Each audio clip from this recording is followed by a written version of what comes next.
Welcome. You have just tuned in to the book of Genesis. Get ready to fasten your seatbelts because we are stepping all the way out the box and breaking all the rules. Are you ready? Are you sure? Well, let's get into it. Here is your host, the wonderful, the beautiful, the intelligent, the wise Genesis.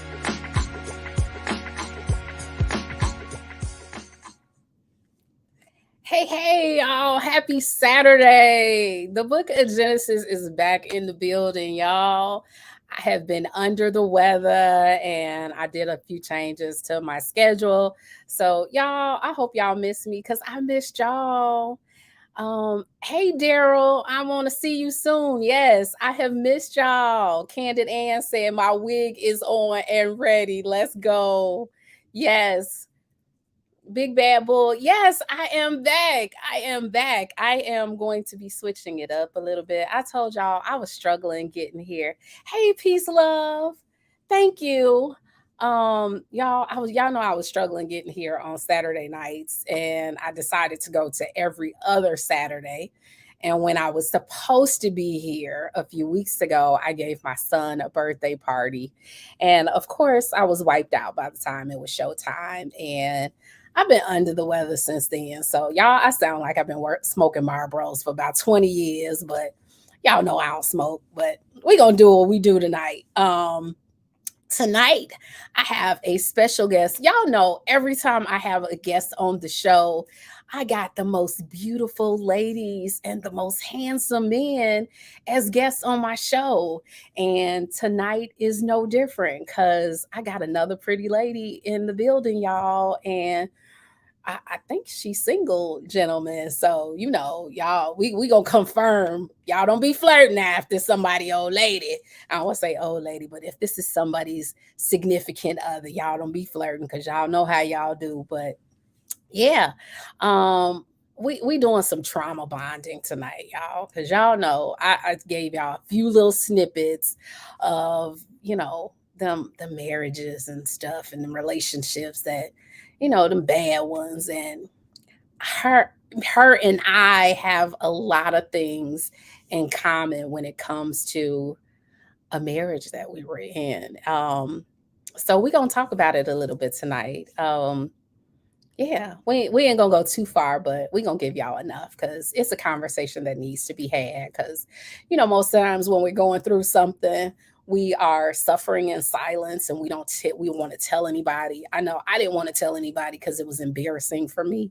But I'm gonna share a little bit tonight, and she's gonna share, and we gonna just do what we do. Y'all know how it is. It's laid back over here at the Book of Genesis.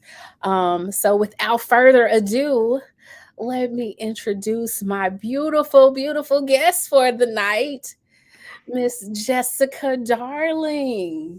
Hi, how you doing? Thank you for having me. I'm so excited. Yes. Y'all see it. She done got her hair done. She got her lips popping. Honey, come through. Come through. I'm trying Y'all, to show up a little bit. I don't want to, I don't want to come raggedy to your show.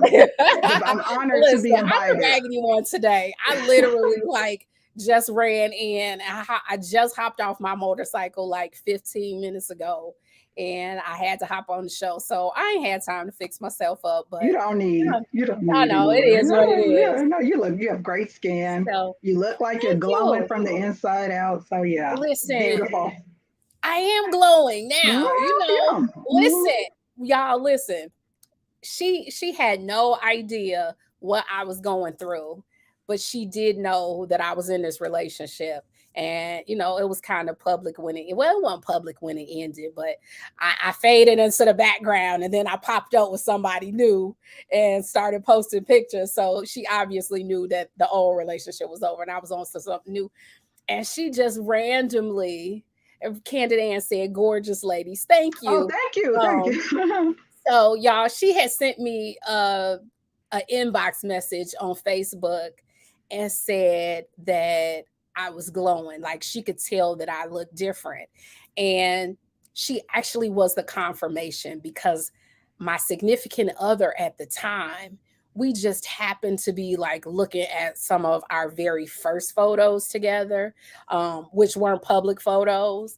And he was like, baby, you were looking so stressed at the end. He didn't know, but then he compared like what I looked like at the time to what I looked like when we first started. And I looked at the photos and I was like, oh my God, you are right. And I didn't realize it, but y'all, I was looking beat to hell in those photos. And I didn't think that. But yeah. I understand. But You know what I'm saying? I understand. You know what I'm saying? Because I sent you a picture the other day and I was like, yes. look at it. Yeah. We were just having this conversation the other day when we decided to do this show tonight. And she showed me a picture from her struggle moment.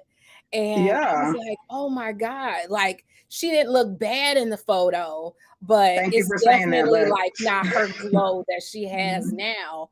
And it's like so crazy when we're going through like something crazy and it has an effect on our physical appearance, and we're clueless. And I think too that the people who do these things engage in this type of, because I don't want to call everyone a narcissist, but there's a spectrum. People with narcissistic traits. So I think that's their goal. When they meet you, you're already glowing. I think their goal is to take your glow away. That's my theory. I'm sticking to it. I do. I think that's their goal, is to take. If you look at the behaviors they engage in, how could it be uplifting? How can it contribute to a glow that you will have? So I absolutely think that's what they set out to do, is get you and break you down. Hey, Blue Devil G. Yeah, and I guess I should have. Hey, Grape Hill. I should have talked about what the title of the show is tonight, and is This Marriage is Killing Me. And literally, I don't know about Jessica, but when I was in the marriage, I felt like it was killing me. It was destroying me. It definitely was destroying my spirit, because I was like in this, I'm not going to say dark place, but there definitely was some depression going on. And, for social media, I was attempting to save face. So I'm like putting up these posts that were, I was being disingenuous, but for him, it was all about ego and the appearance to the outside world. So, that's what it was. And I was suffering in silence. Now, I know you had a similar experience. Yeah. So now when I was married, I was on Facebook, but I was very early. As a matter of fact, first, when I was married from 1998, my divorce was not official until 2013. But I left my ex-husband. I left him in 2009. And then we were just, he wouldn't file for divorce. And finally I had to. But he was a serial philanderer. Just cheated left, right, and sideways. And I will tell you, that was like from the age of 24 to 34. I gave him a decade, basically. Okay. So let's go back. Let's go back a little bit. How did you? I'm hearing a little bit of echo. Y'all got to deal. We don't know what's happening with the echo cancellation. If somebody can help us out, y'all. Yes, please help me. So I don't know. But how did you all get together? Now we met. I think I'm off center again. Yeah. Okay. So we met. I'm from Chicago originally, of course. So we met back in Chicago, and he was really nice, really great, just completely different guy. He's very charismatic, charming, and he's a Capricorn. And no offense to any male Capricorns. I just don't do them anymore. You don't. That one experience was enough. Well, I mean, I've had more than one. And I actually dated another guy whose birthday was the exact date as his. And he was like, come on, that's ridiculous. Why would you do that? Why would you, cancel me out? But I should have just gone with my, instinct, because he turned out to be very much like.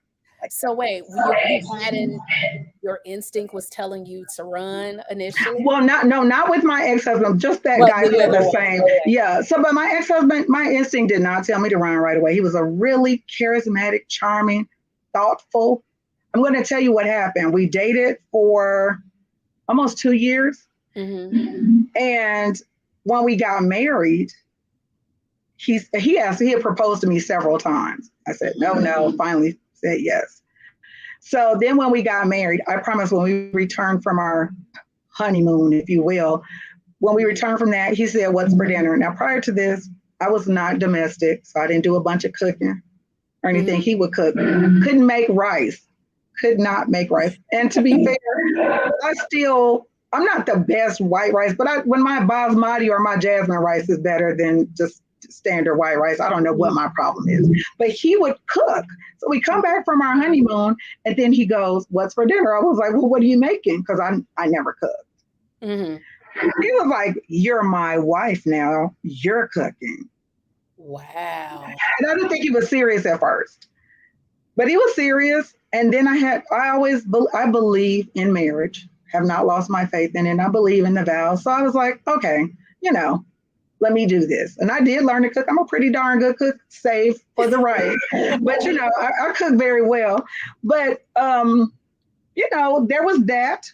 Then he started cheating, hanging out all hours of the night. I got a new baby and my oldest daughter. Wait, so immediately he started cheating? Or pretty well, he was hanging out. I didn't catch him cheating, but what are you doing out there? That's what I thought. I didn't catch him cheating there. So fast forward, we moved to Dallas. Okay. Mm-hmm. He couldn't wait till we weren't down here any length of time. He was staying out all night, just gone, and couldn't understand. And then he was like, he used to lie and say he was arrested. I knew he was lying. I'm like, why are you saying you're arrested? So one time he told me he was arrested. I said, then he went to work and came home. So when he came home from work, I said, I called every police department around the Dallas-Fort Worth area, and no one heard of you. He was so upset. You called police and told them I was arrested and this and that. He was like, why did you do that? I said, well, I was looking for the arrest record. And then, of course, he confessed, but I hadn't called anybody. I lied. Wow. Because I knew he was lying. Let me play your game, too.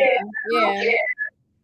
It was a lot of that. And he was verbally abusive. Then I had twins. Okay, I'm sorry. I'm jumping all around. So fast, this continued. This cheating, staying out all night, destroying vehicles.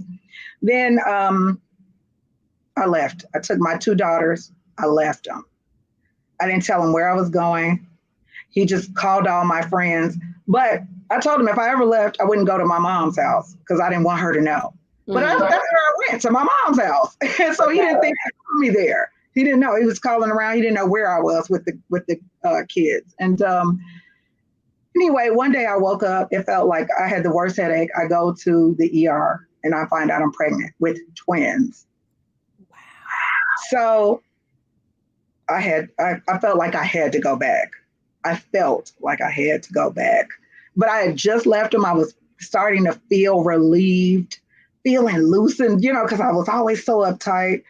And then the pattern continued, and he would cheat. Then he would stop. I said, look, hey, maybe you feel like we're too young to be married. Maybe marriage isn't for you. Let's just, get a divorce and we just be the best parents we can be to these children. He would cry, beg. I want my family. Wow.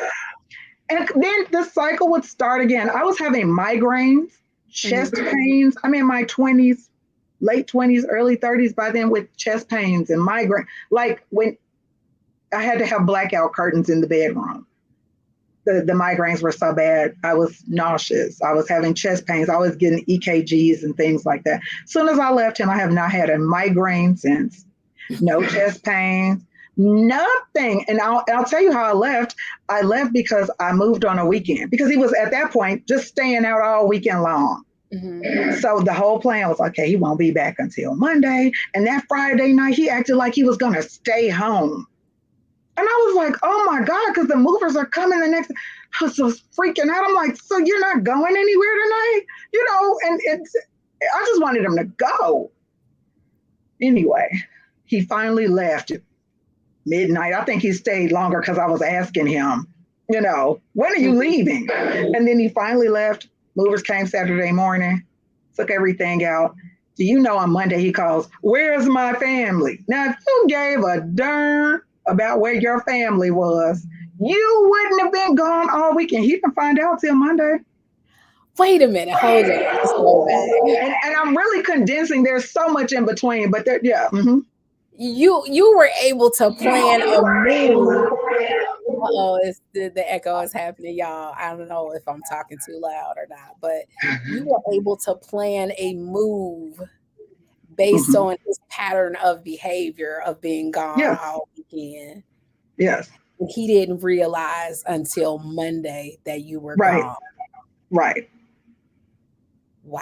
By then, he had talked me into quitting my job and being a stay-at-home wife, which some people go, well, what's wrong with that? He paid the bills. He said, it's bad when it's for control and not for the whole benefit. I will say being a stay-at-home mother, a stay-at-home wife or whatever, housewife or what have you was not bad, because actually my oldest daughter was going through her puberty time and she really needed me home, and I was able to chaperone field trips and be a room mom and just really, really immerse myself and not be so stressed out about coming home from work and having to do the things. It wasn't a bad thing, but that wasn't what he wanted it for, because then we were down to one vehicle. So guess who had the vehicle the majority of the time, you know?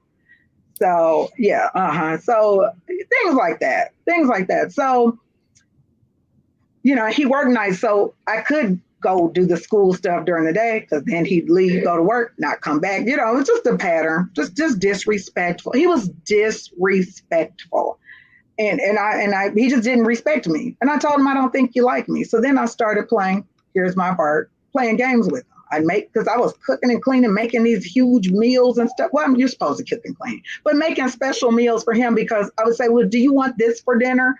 Or do you want this for breakfast? Oh, yeah, I don't care. Then he come out, I didn't have a taste for that.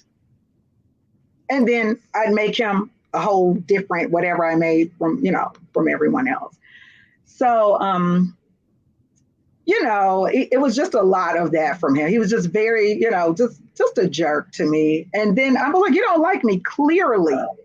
You clearly don't like me. So then I would bring him his tray, bring him his tray in the room, serving him like a king. And I'd lean up against, yes, girl. Mm-hmm. Wow. And I would lean up against the door frame and I'd stare at him while he was eating. And he'd go, what did you do to this food? I wanted him to think I did something to his food. So I would look at him menacingly. I would look at him. I wanted him to think I had poisoned his food. And he would be like, aren't you having something? I'm like, no, I'm not hungry right now. And he would be like, I'm not going to eat this. I'm like, okay, don't eat it then. What did you do? It was just like a mind game with him. And I did do things to him. Like and this is how I knew he had broken my mind. I was mentally gone. I sat up almost an hour rubbing Bengay into his deodorant because I had to let the scent go away. So I rub layers in and then you leave the top off so that, you know, it could go away. So, you know, when he came in from his whoring around and take his shower, he came out the bathroom with his arms up screaming like, ah! Yeah, I did stuff like that. You know, when I wanted to do those kind of things, you know, I allowed myself to be taken out of myself. And I basically donated 10 years of my life. And so to somebody, I mean, I gave it to him. I can't say he stole the years because I didn't. Anytime I could have left, and I didn't until 10 years in. So, did you stay for the kids, or what made you stay for 10 years? It was a number of things. Definitely, I thought it was for the kids, but then I realized they're seeing this man not come home. They're seeing their mother broken down. My hair was falling out, thinning. You know, he was like, it's long. It's long, but I can see through it. And there's even some broken parts, you know, at the top. Like, I'm like, I look a mess. Have you ever been out and seen a couple and the woman looks, either she's overweight, and if she's not overweight, and it's not a judgment of their weight, but I'm just saying, I noticed if she's not overweight, she's tired, and either way it goes, we're all looking pulled down, haggard, worn out, and there's this really physically fit specimen of a man next to her. That was me and my ex-husband all the time when we went out. And I knew it. I knew I felt. I wasn't sleeping. I developed insomnia, and I still suffer to this day with insomnia. Couldn't sleep because I used to stay up all night waiting for him to come home for years.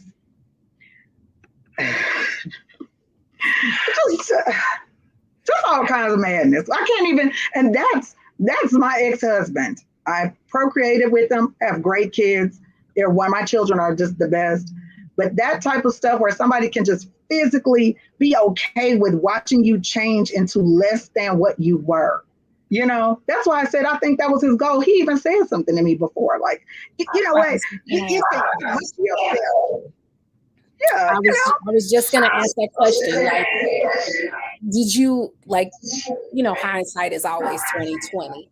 absolutely. Was there a time after the fact that you were able to like stitch together the different incidents? Absolutely.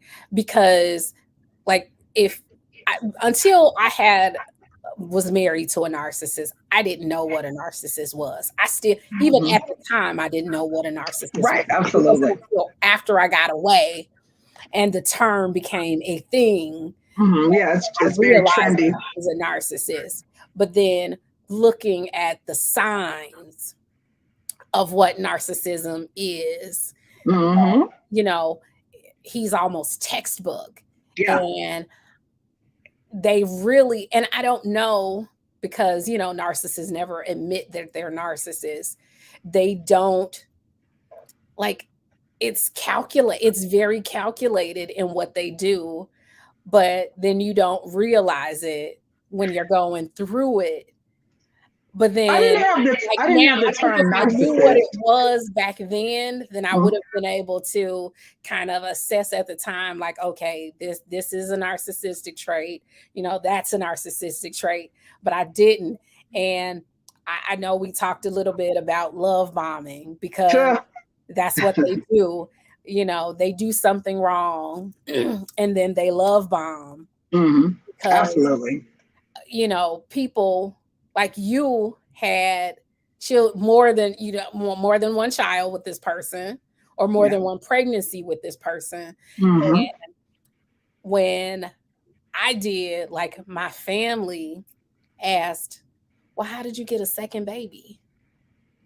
And it was like, well, aside from the fact that I'm human and I still have hormones, and right, and they know how to get to the right button, it's the love bombing. And you think that they are, they do something wrong. And because I wasn't like the battered and bruised woman, right, and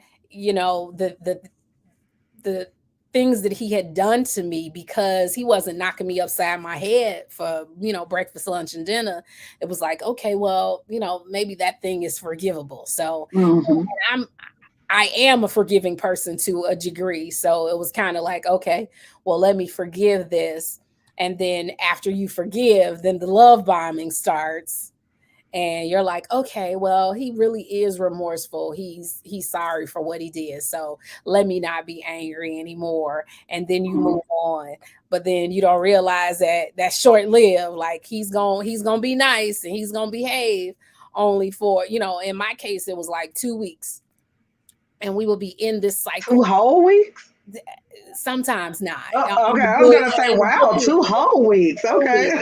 Yeah, good period of time. Actually, look, Blue Devil G said just the sex was good. It really wasn't. Now what that mouth did, that was another story. But the other part of it was nothing. And it was kind of like, the hors d'oeuvres were so good that I would feel obligated to give the entree.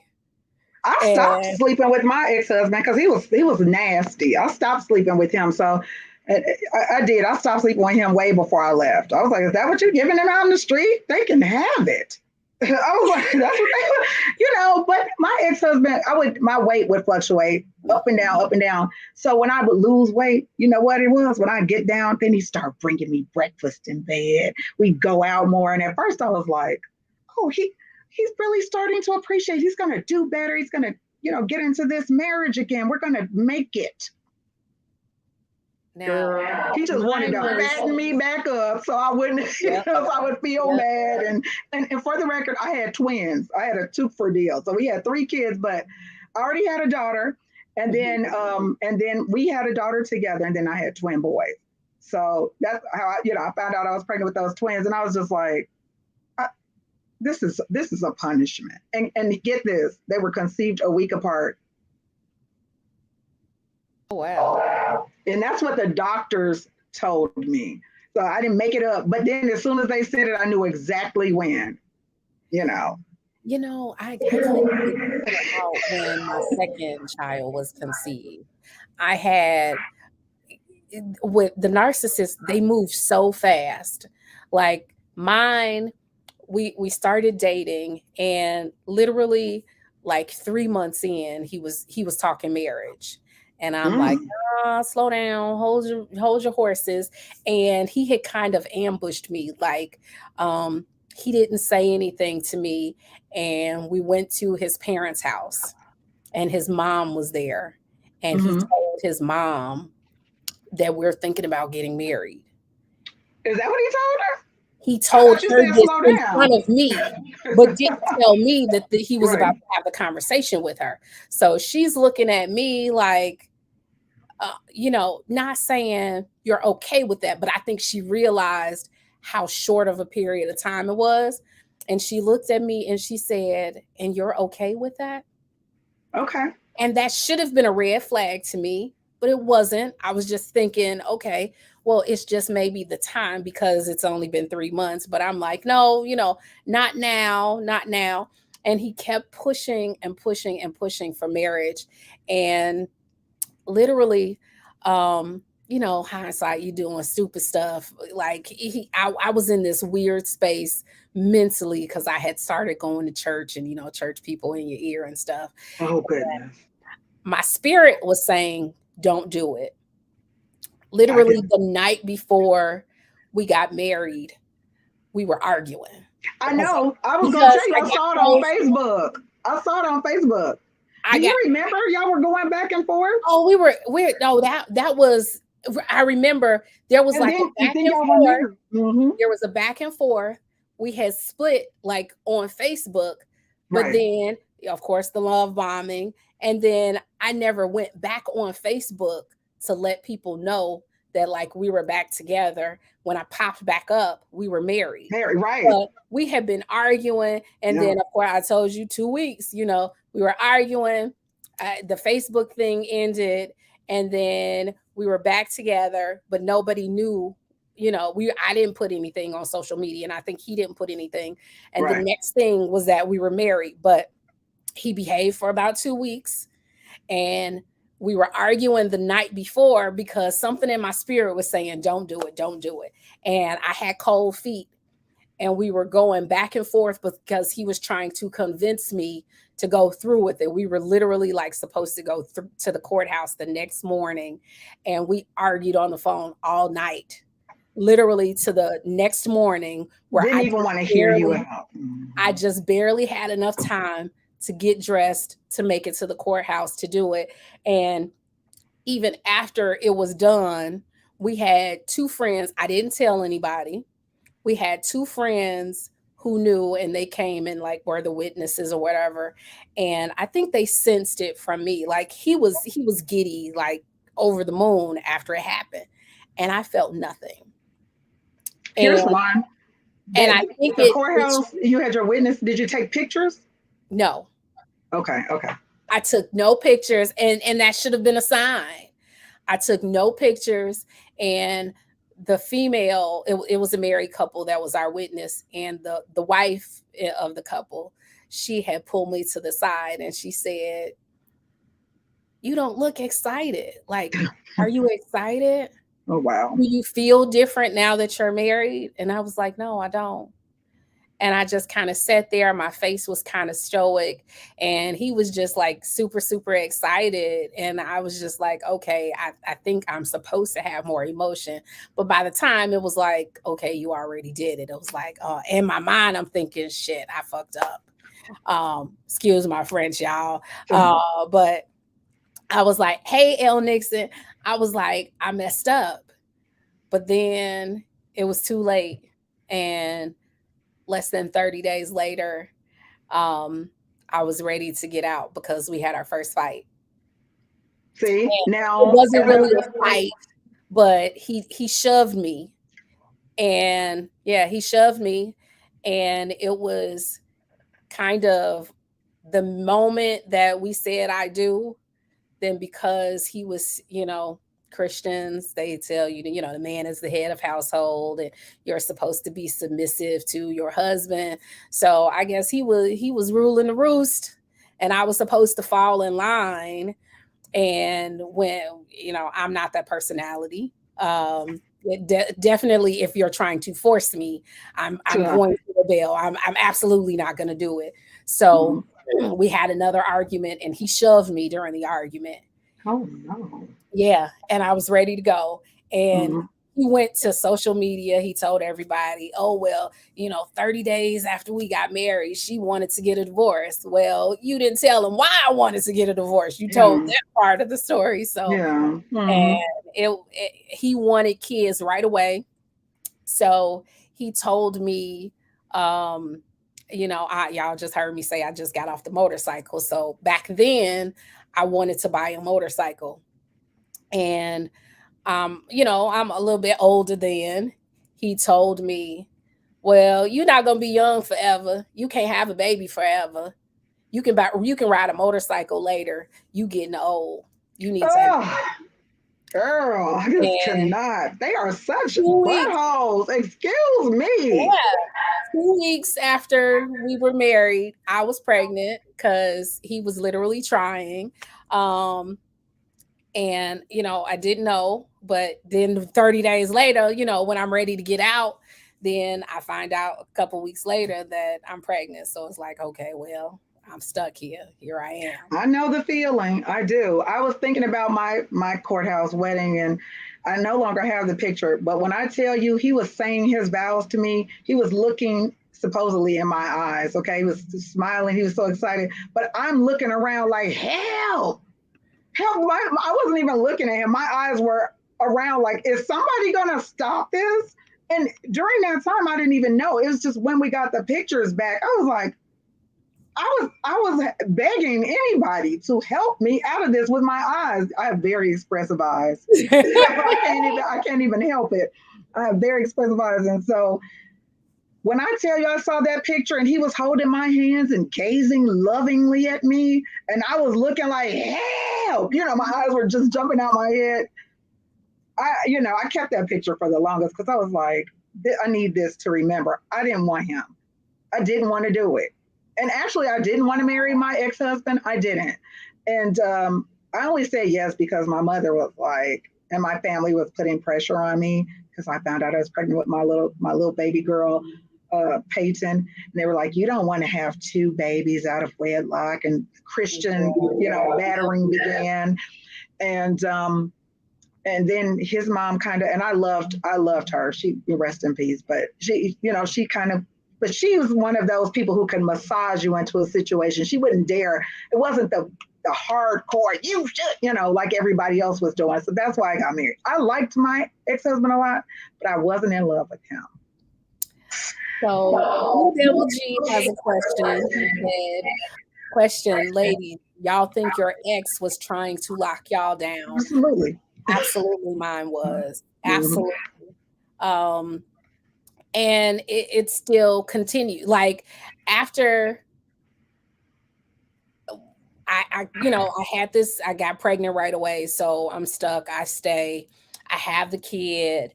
And, of course, it goes crazy. It's the minute my son is born, because I had 2 children from a previous marriage. And I was at the hospital. I hadn't brought my son home.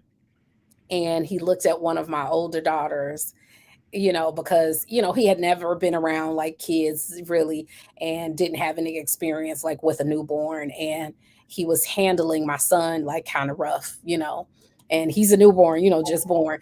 And my daughter kind of looked at him weird, like, because he was, not manhandling, but not just kind of awkward with him. He turned to my daughter and he was like, this is mine. I can do what I want with it. And see, that's a narcissistic statement right there. Oh, I'm sickened already. I'm sickened.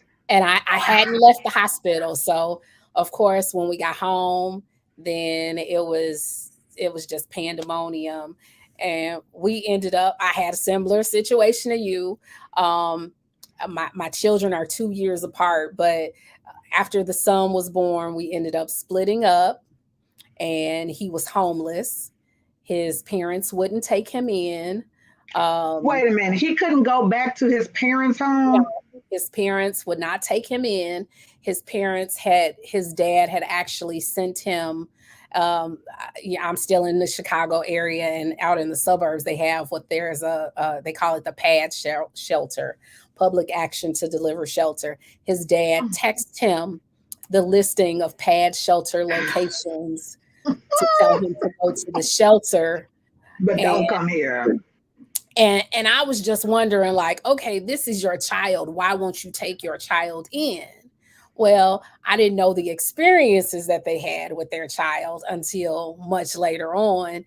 And he ended up like going to one place to live, and that person, kind of made it uncomfortable and said that he had to leave. He said that, he had some children. He and his wife or whatever had split up. His girls wanted to come spend the night, and he didn't want him to be there. So he got rid of him. He went to live with somebody else, and they had some kind of altercation. That person told him he had to leave. So then he calls me up. He's like pleading his case, saying, that he was going to be homeless. He's going to be sleeping under a park bench in downtown Chicago. And, after the craziness, I'm like, well, hell, okay. All right. And he called up my mom. My mom used to live like across the street from me. And he called up my mom and told her what was going on and pled his case. I hate when they do that. And she called me up and kind of like was campaigning for him. She was like, well, that's your kid's father. And if something happened to him, you wouldn't be able to live with yourself. Just let him in. Oh, wow. Yeah. So I did. And I don't know when, at some point, he suckered me in one night and I got pregnant again. And he didn't last long after he came back. So he was out of the house again when I actually found out that I was pregnant with the second kid. So we weren't together the beginning of the pregnancy. And y'all know that it, on social media maybe, but the YouTube listeners don't know. I hid a whole pregnancy. My friends didn't see me, relatives, I was hiding, like once I started showing. And then, I kind of like popped up on social media like, hey, y'all, I just had a baby. I didn't post any pictures of myself other than like from the neck up so that people couldn't tell that I was pregnant, because I didn't want people to ask questions like, this has been so toxic publicly. How the hell did she get pregnant again? And, he came around like towards the end of the pregnancy where I was like already showing and all that. And like, it was so crazy. And, it was embarrassing for me because I'm like going to prenatal visits, and a couple times my mom went with me. My older kids went with me. I had a guy friend who was like, you know how guys they ain't worth two dead flies. They don't give a damn. Right. My guy friend was like, I should have been your baby daddy anyway. I could go, just leave him out of the picture. I can step in and be the kid's father. I can go to the doctor's visits. And I'm like, nah, that's kind of trifling. I don't really want to do but that. It's a lot. If you're going through, your body is all in the floor when you're pregnant anyway, like the hormones, and then you have this toxic relationship. Nobody's got time to be trying to bring you in, sir. Yes. Just be genuine, But at the time, like you're in this marriage, and at the time, like I'm new to the Black church, and I got the church folks in my ear, telling you, all that stuff. Yeah. It's the battering. You just gotta dig your heels in, and all. Like, listen, I know what it is, but you go through it. And when I finally got free, Like it was like a weight that was lifted, and like all of that, you got this. At one point I had a new baby. I'm going through now, here I am with the second baby. This pregnancy was hard. Like I had extreme, I forget what it was called, hyperemesis gravida. Gravidarum, girl, that's me. Yeah. I know it. I didn't know anyone like from I was beginning to sick, end. like to the point where I couldn't leave home. And then I got carpal tunnel where I had no feeling in my arm from like 4 months, from 4 months pregnancy until like a few weeks after I had given birth. Like I couldn't feel anything in my fingertips.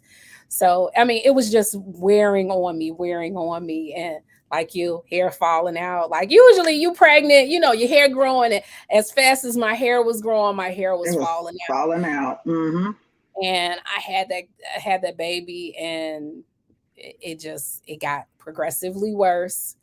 And we had our second fight. And, then I was like, you know what? This is not me. I'm not about to be anybody's battered woman. And he had, he was real slick with it.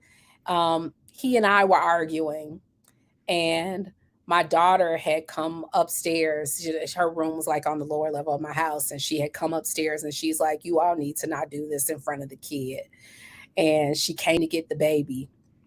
And when she went to pick up the baby, he bumped my daughter. A man? A man. He bumped my daughter while she was holding the baby.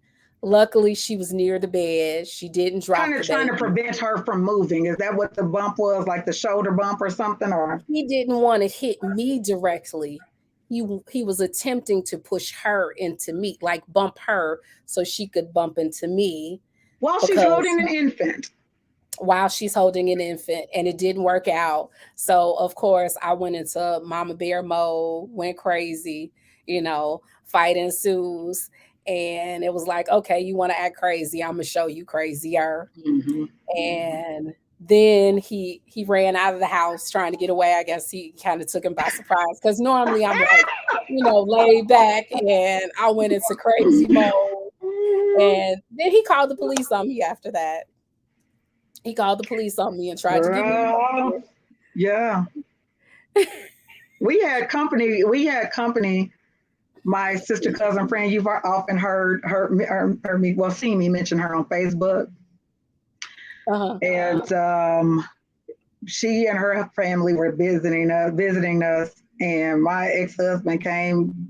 I think her husband and my husband went out, and they came back, but my ex-husband was a belligerent drunk. Whenever he drank, now he's sober, I heard, but at the time he had a drinking problem, and so he came in. He wanted to fight with me, and I just had enough. He was always verbally abusive, calling me names, calling me out my name. So I know that he's out here passing out community penis, and I tried to tear off the entire unit. I'm talking about the bat and the ball. I'm trying to tear it off. By the time, I can't remember if I called the police or who called the police. Somebody called the police. And by the time the police got there, you know what? They were pissed off because I had grabbed his genitals.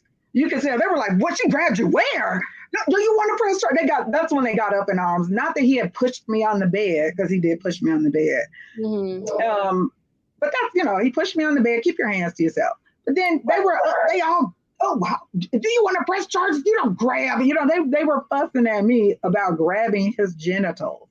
No idea of what I have been through. And I used to work early in the morning. I was working at 4 a.m., from 4 a.m. till noon, then going to school, like taking the kids to school. Then I was going to school too, and coming back. He was out having sex with his supposed best friend's girl at the park in our neighborhood, in our community. And you know how I found that out? The dude pulled up to my house and told on him. So this is all that's going on. Those are things that led up to, and then you want to come in and be a belligerent drunk. These became drunks and crackers. Listen, I've been through. And he's still, even though he's sobering up and he's sobered up and things like that, he went in and got with another woman and raised her son. He has twin boys with his name, with his first and middle name. Doesn't deal with them. They're grown, but he just left them alone. That's just, and not in a different state. We're still here. We're in just neighboring suburbs. Just doesn't come around.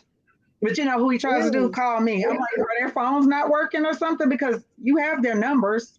He doesn't, you know. So he'll be like, I just thought about. Remember when we heard that song? He's remarried, by the way. Don't call me with that.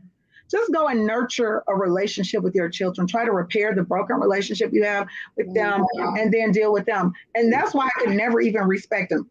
For what he's done to me. I've forgiven him. I had to release it so I can move forward. And I will tell you this, one day after I left him, a couple of years after I left, he called me out the blue. He gave me this apology. It seemed genuine and heartfelt. And I thought that's all I really needed was for him to own it and apologize.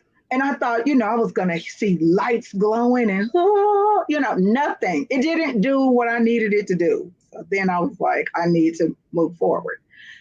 I need to move forward because that man had broken me down, made me feel terrible. And so I have a zero tolerance for the BS now. And I'm always running out of relationships. You know why? Because I don't have to. We don't have any assets to divide, no children to share custody with. So I get gone. Absolutely. Yeah. So how did you finally get free? No captivity with Freezie said, Jessica, please don't become bitter. Oh, absolutely. Oh, no, I'm far from bitter. No, there was a time where I was bitter and I wouldn't date. Now, how did you overcome it? Well, first, how did you get free? And then how did you overcome the bitterness? I'm going to say this. I mean, I'm not a religious person, you know, but I do believe in God. So I want to tell you that at the time I was a stay-at-home mom, hadn't worked in 5 years and was able to secure an apartment, didn't know how I was going to pay for it. He paid for everything. So I got an apartment, I set up the movers, I moved out, and I just believed God. I was praying, I believed God. That man paid all the bills, all of them. He never even questioned. He just made sure that I had access to the money to pay everything. That's the only reason. Yeah, and I never called him a narcissist. I always called him a sociopath. I used to say, you exhibit signs of psychopathy or sociopathy. I don't know what your problem is.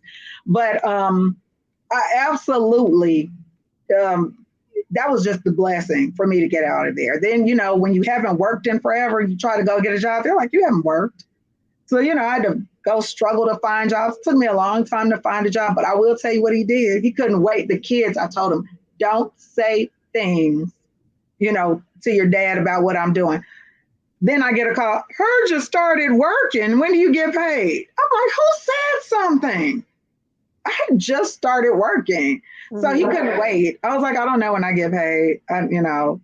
But anyway, as soon as I started getting paychecks, he cut me off. He closed that bank account. But that's fine. It's all I needed. So yeah, I was bitter for a while.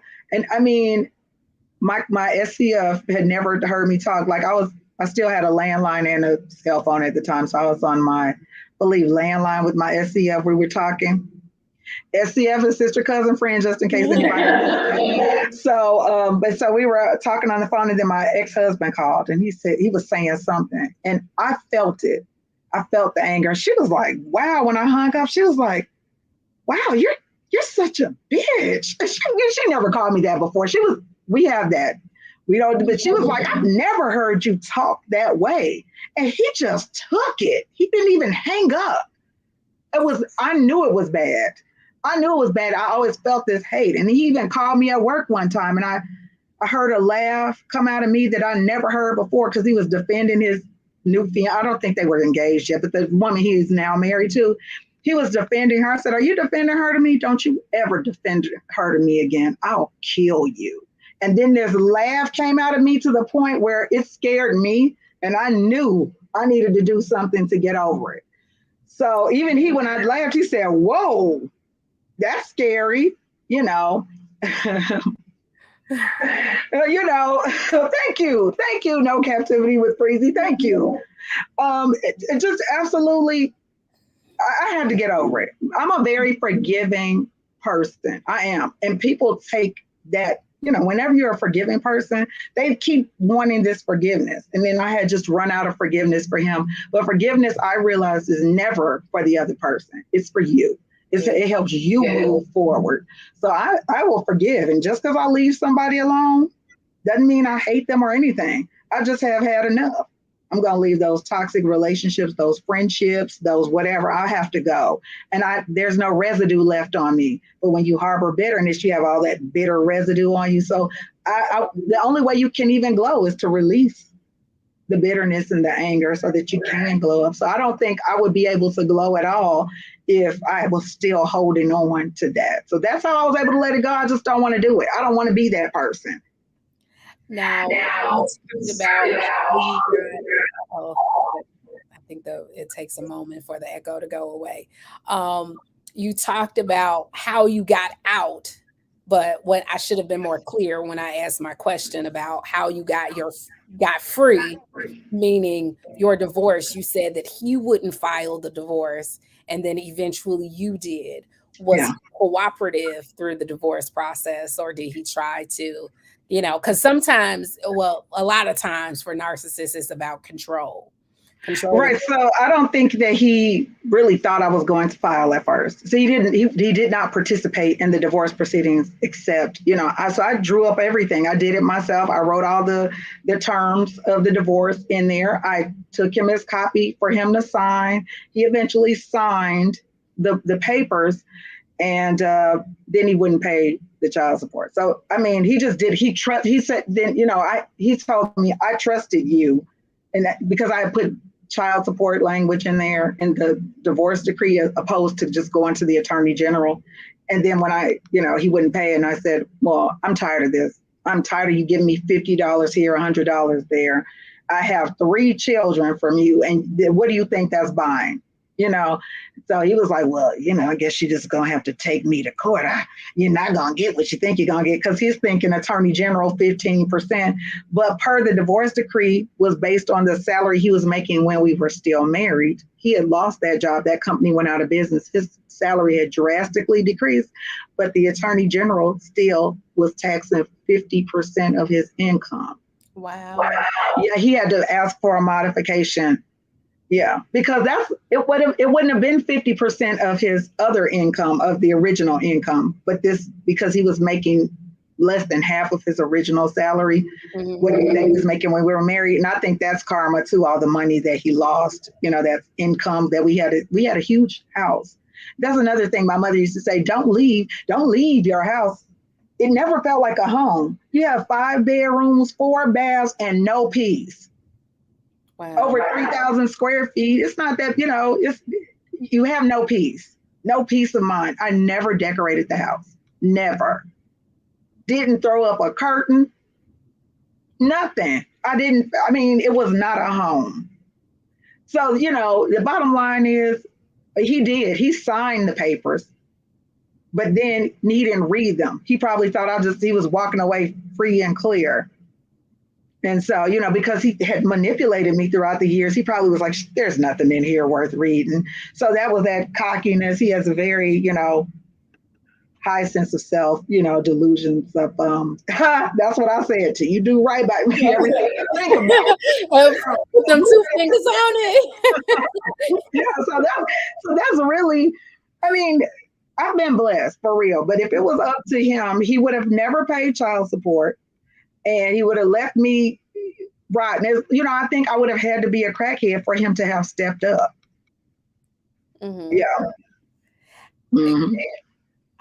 Listen, I didn't know that part of your story, but look, you had it good, because I didn't even get that. Like, I'm gonna tell a quick story and then go to the other part. But when you trying to do this submissive thing, and I had just started going to the Black church. Before that, I was Catholic, so I'm trying to be this Proverbs 31 wife, and because we have these fairy tales of what marriage is supposed to be. Like for us, when we're kids, when we're little girls, we read stories, and it's always like the prince, meets the princess or the future princess, and they get married, they have kids, they live happily ever after. So we're expecting like the fairy tale.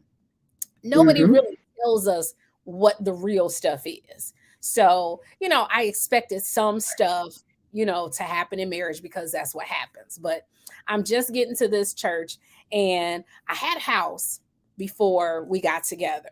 Mm-hmm. And because, again, this narcissist and the control, he wanted me to move into his place, so that he could be the head of the household.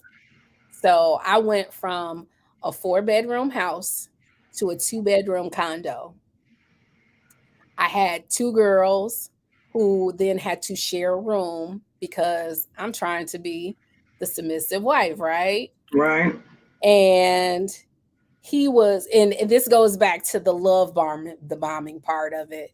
Like, he was reeling me in, but in his reeling me in, he was like, he was a good listener. I can give him that credit.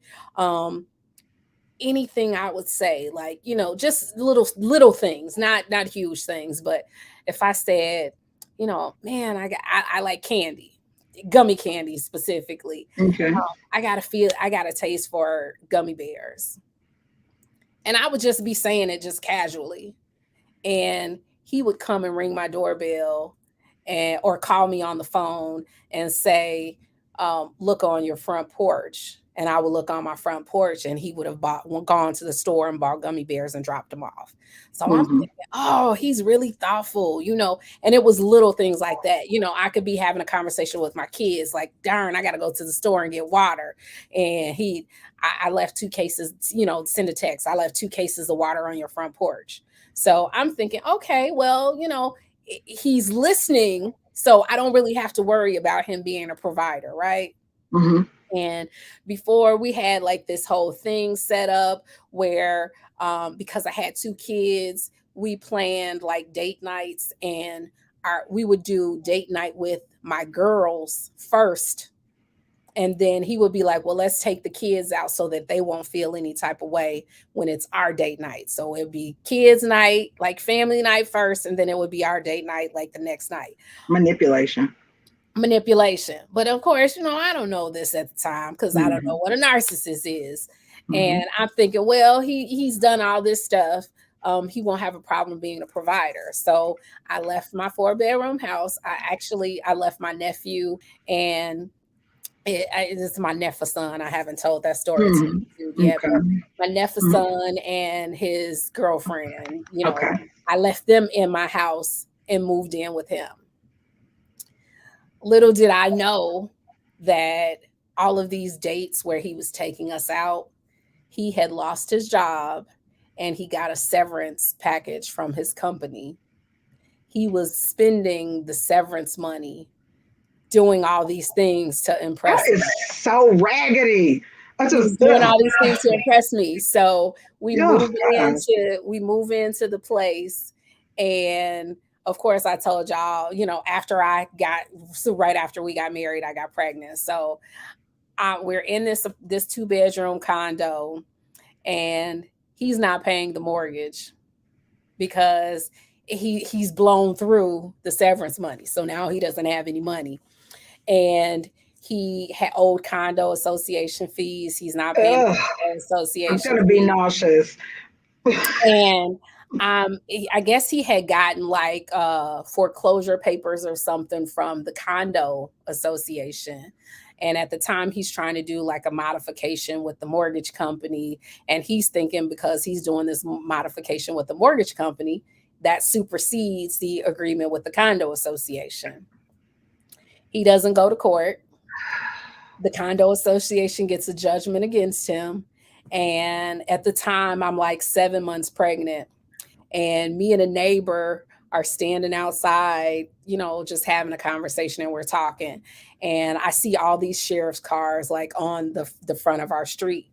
but I don't see anybody in them. So I'm thinking that they're out of the car wherever they are. And, me and the neighbor had a whole conversation about it, like, oh, all these sheriff's cars. And she's telling me, she's like, well, there was something going on like at a building over or something like that. And she's like, oh, they're probably there for them. We continue our conversation, finish, we go back into our apartments. I'm back in the apartment. A few minutes later, I hear boom, boom, boom, boom, boom. I open the door. 4 huge sheriff's police like back me back into the apartment. And mind you, I got a belly out to Wazoo, I don't know where. And I'm like, what the hell's going on? Like, I ain't did nothing. And I don't know what's going on. And they're like, ma'am, we need you to sit down. I'm like, well, clearly I'm no threat to you. I'm like, I'm pregnant. I'm almost ready to pop. I'm not going to do anything. Yeah. And they turn to me and they say, we need you to gather up everything you can carry in your hands and you have to leave. And I'm like, wait, what the hell do you mean? And I'm like, hold on. He's doing, like, he said that he's working out this modification with the mortgage company. And they're like, no, he had an agreement with the condo association. They pull out this paperwork and show me. And I'm like, well, shit. They're like, listen, luckily for you, we don't have an eviction team here today. So they're just going to change the locks on the doors. You won't be able to get back in. But the lady at the office for the condo association, she'll probably work with you if you go and talk to her. And, the lady don't know me from a can of paint. So I explain to her who I am. And of course she says, well, I know who you are, because obviously they have been watching. And I asked her, I'm like, well, I'm going to take whatever. And they were actually, they did me a solid, because rather than letting me carry what I could carry in my arms, they waited long enough and they let me fill up my car with whatever I could get in the car. So I filled up the car and of course drove back to my house that I had, luckily. And it's like, God is protecting you, because you don't know. But luckily I was able to come back to the house, and he had just started a new job the day before. And he's an accountant. So he's at this new job, doing accounting. He's got access to petty cash. And okay. because he can't like do anything. So I'm like, okay, I'm not going to tell him what's going on, because he just started this job the day before. And I call him at work. I'm like, listen, there's something going on at the house, but I don't want to bother you. I'll talk to you, when you get off from work, because there's really nothing that can be done at this point. And he got upset with me. He was like, what do you mean? It's my house. I get to know, I get to know what's going on at my house. You should tell me, or whatever he said. So I tell him what's going on. And when I tell him what's going on, he goes to like whoever his superior was and tells them what's happening. So I had just told him, like, don't tell them. And I'm like, at this point, I'm like trying to do whatever I could do. I've talked to the lady at the condo association. I've already called, made arrangements with her to like come on a later date that week to get our things. I called, No Captivity said, your story is not short. This is a whole movie. Yeah. It's just horror story. Captivity, believe it or not. So I go to this lady, I arranged for a U-Haul, and he like chewed me out because of everything that was going on, because he was angry that he would have to come and live in my house because, I guess he couldn't be the head of household, or so he thought. Well, no, he wasn't the head of household in my house, but it was what it was. It was like, hell, I trusted you. I left. I brought my kids. I exposed them to all this foolishness. And now here I am. Like, I would have been homeless had I not had a place to go back to. Mm-hmm. And he didn't feel comfortable in my house or whatever. It's like, listen, well, you can go wherever you going, because I'm staying here. Um, and that was the first time. Yeah. Once he finally got to my house, then the control started happening. And his mother, and again, this is the whole church thing, how it's the man's supposed to be the head of household, the woman is supposed to be submissive. So his mother was instructing him and telling him, you are the head of household wherever you are. It doesn't matter if you have income or not, because I forgot that part of the story. After he told the lady about the eviction story, he left work. The lady pretended to care and was like, oh, do whatever it is you need to do. And then he went home for the day, and they called him after he left and told him, don't come back. Girl. Job. Oh my gosh. I can't, I feel it. It's like, oh God. Yeah. And right after that, his car got repossessed in the church parking lot. Church? At the church parking lot.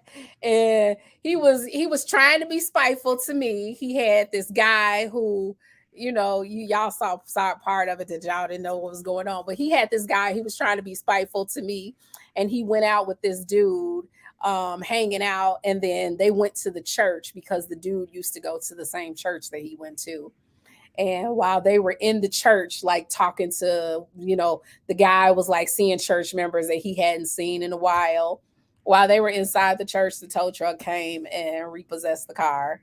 Right. And I was laughing, but I felt kind of sorry for him. But yeah, it was just wild. And I was just like, all of this stuff is going on, the mental torment, like you say, your physical is being affected, and you don't even know.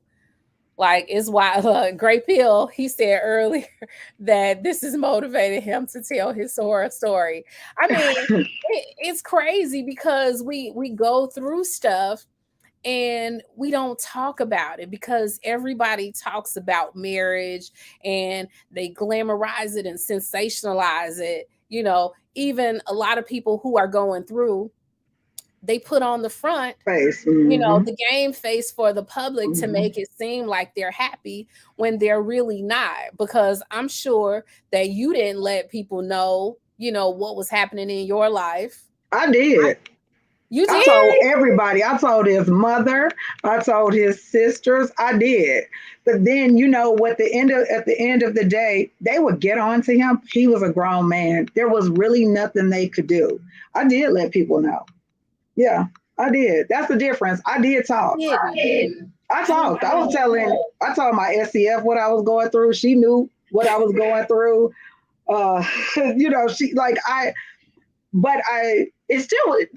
It was still taking its toll on me. I want the record to reflect. It still took its toll on me, but I think I probably wouldn't be here if I hadn't, opened the little valve on my pressure cooker, because I was, I needed to talk. But I don't know if you remember, I don't even know if you heard that episode when I was doing my podcast, Bitches Be Winning. I didn't hear Bitches Be Winning. I heard... Well, I can't say what I heard. Y'all don't know. Jessica had a podcast. We gonna shout out what her podcast was, the name. But of course, y'all know that she gonna be coming back. Yeah, I'm gonna rebrand and she coming in the YouTube streets and join us. Absolutely. And do what the rest of us do. And yeah, if y'all go back and listen to some of her older podcast episodes, like, she got into some things. I did, absolutely. And the reason I even bring it up, conversations that were going on with and I don't want to make it just like, because I know that there are some women who are narcissistic or narcissists as well. So I like to always try to give, I understand there's some bitches that be winning. You know what I'm saying? Oh, thank you. Yeah. So like I promise, I think we do it too, but I think it's important because I have seen Black women carry such big burdens. Ooh. And I dated this guy very brief. Well, it wasn't very briefly, but I dated him and he used to say stuff like, when I finally allowed him to come visit my house, and he was like, you just don't know how to submit. Dude, you just walk through the door, you're not paying any bills. People need to break down that word submission.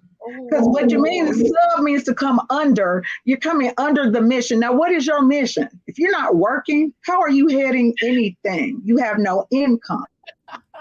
What are you doing? Are you contributing? So if you're not working, are you contributing to the house? I'm not submitting to anything. I don't even know your God that you worship. Who are you talking about when you're talking about coming up under the mission? Read the whole thing. You know what I'm saying? Listen, you about to fire something. Look, Robbie over there talking about 100. We gonna have to tell you, we be arguing in these YouTube streets about what submission is and who we're supposed to submit to. And, there's different opinions. No, just because you have a penis does not mean I'm supposed to submit to you. You could be trying to get me to run out in the traffic. I'm supposed to submit to that? Absolutely. Hell no. Right. And if you don't submit, then you in your masculine energy. Okay, that's right. Women always have some testosterone. That's fine. Right. Let me tell you something. Let me tell you the man I will submit to. The man that removes that burden from me. And it won't be a chore. Okay? that part of it. Right. It won't be a chore because you're going to relax when the man is being when he's operating in his masculine energy. You won't feel like, oh, I have to make sure this is done and that's done. You're going to just ease into it. You'll be able to submit naturally. When you got to command and demand a woman to submit to your raggedy butt, what are you bringing to the table besides your feet and your fork? Get your ass up, move around. I do not. Excuse my language. I cannot. I get upset. Over here, we ain't got no rules. Okay, I'm sorry because I'm not doing that. But let me tell you, I don't go in rah-rah with any guy that I date. But if you talk crazy and I'm feeling uncomfortable, I'm feeling insecure about where I stand with you, I don't have questions for you because you're not doing what you're supposed to do. So I'm out. It was nice knowing you. Go enjoy yourself. I'm moving around. I'm not going to argue. I don't like to argue, which I had a toxic, narcissistic live-in during COVID. And this fool will not go away. So even though yesterday after stalking me again, I know that's something else, but I have to say this. And he promised again to leave me alone. I said, please go bother someone else because I had blocked him. But then Google Plus gives you all the numbers you want. So I said, look, stop calling me from the strange numbers. I'll unblock you. Then I was like, just leave me alone. So I'm really condensing it.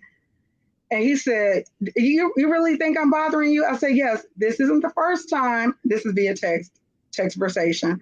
I said, this isn't the first time I've told you that. Please go bother somebody else. He said, okay, I promise I will not bother you again. And I promise nothing to anyone. I said, thanks. Today, he called me.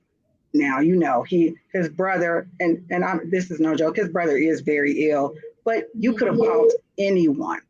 You don't have to call me trying to sob on the phone to garner sympathy. Now, I was sympathetic. I said, I'm sorry to hear that. I'm so sorry to hear that. But I need you to call somebody that can actually be there for you. It ain't me. You're supposed to be sympathetic. I said, and I mean it. I mean that I'm sorry to hear it. I don't want to talk to you. I told you that. Now, that's it. They just please go. Just go away. I leave. I don't stalk. I don't harass. I don't call. It's just not working out. We're not vibing. We don't have that chemistry. And so that's a man who wanted me to submit. Not submitting to that either. You come in here, you're snoring me.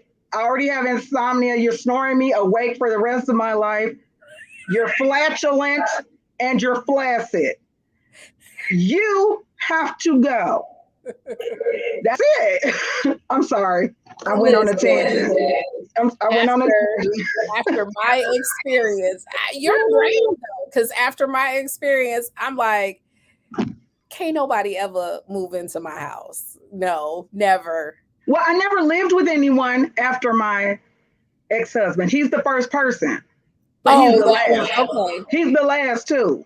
He's the last. He's the last. When I say two, I mean also. I've lived with two men, unless you count my sons.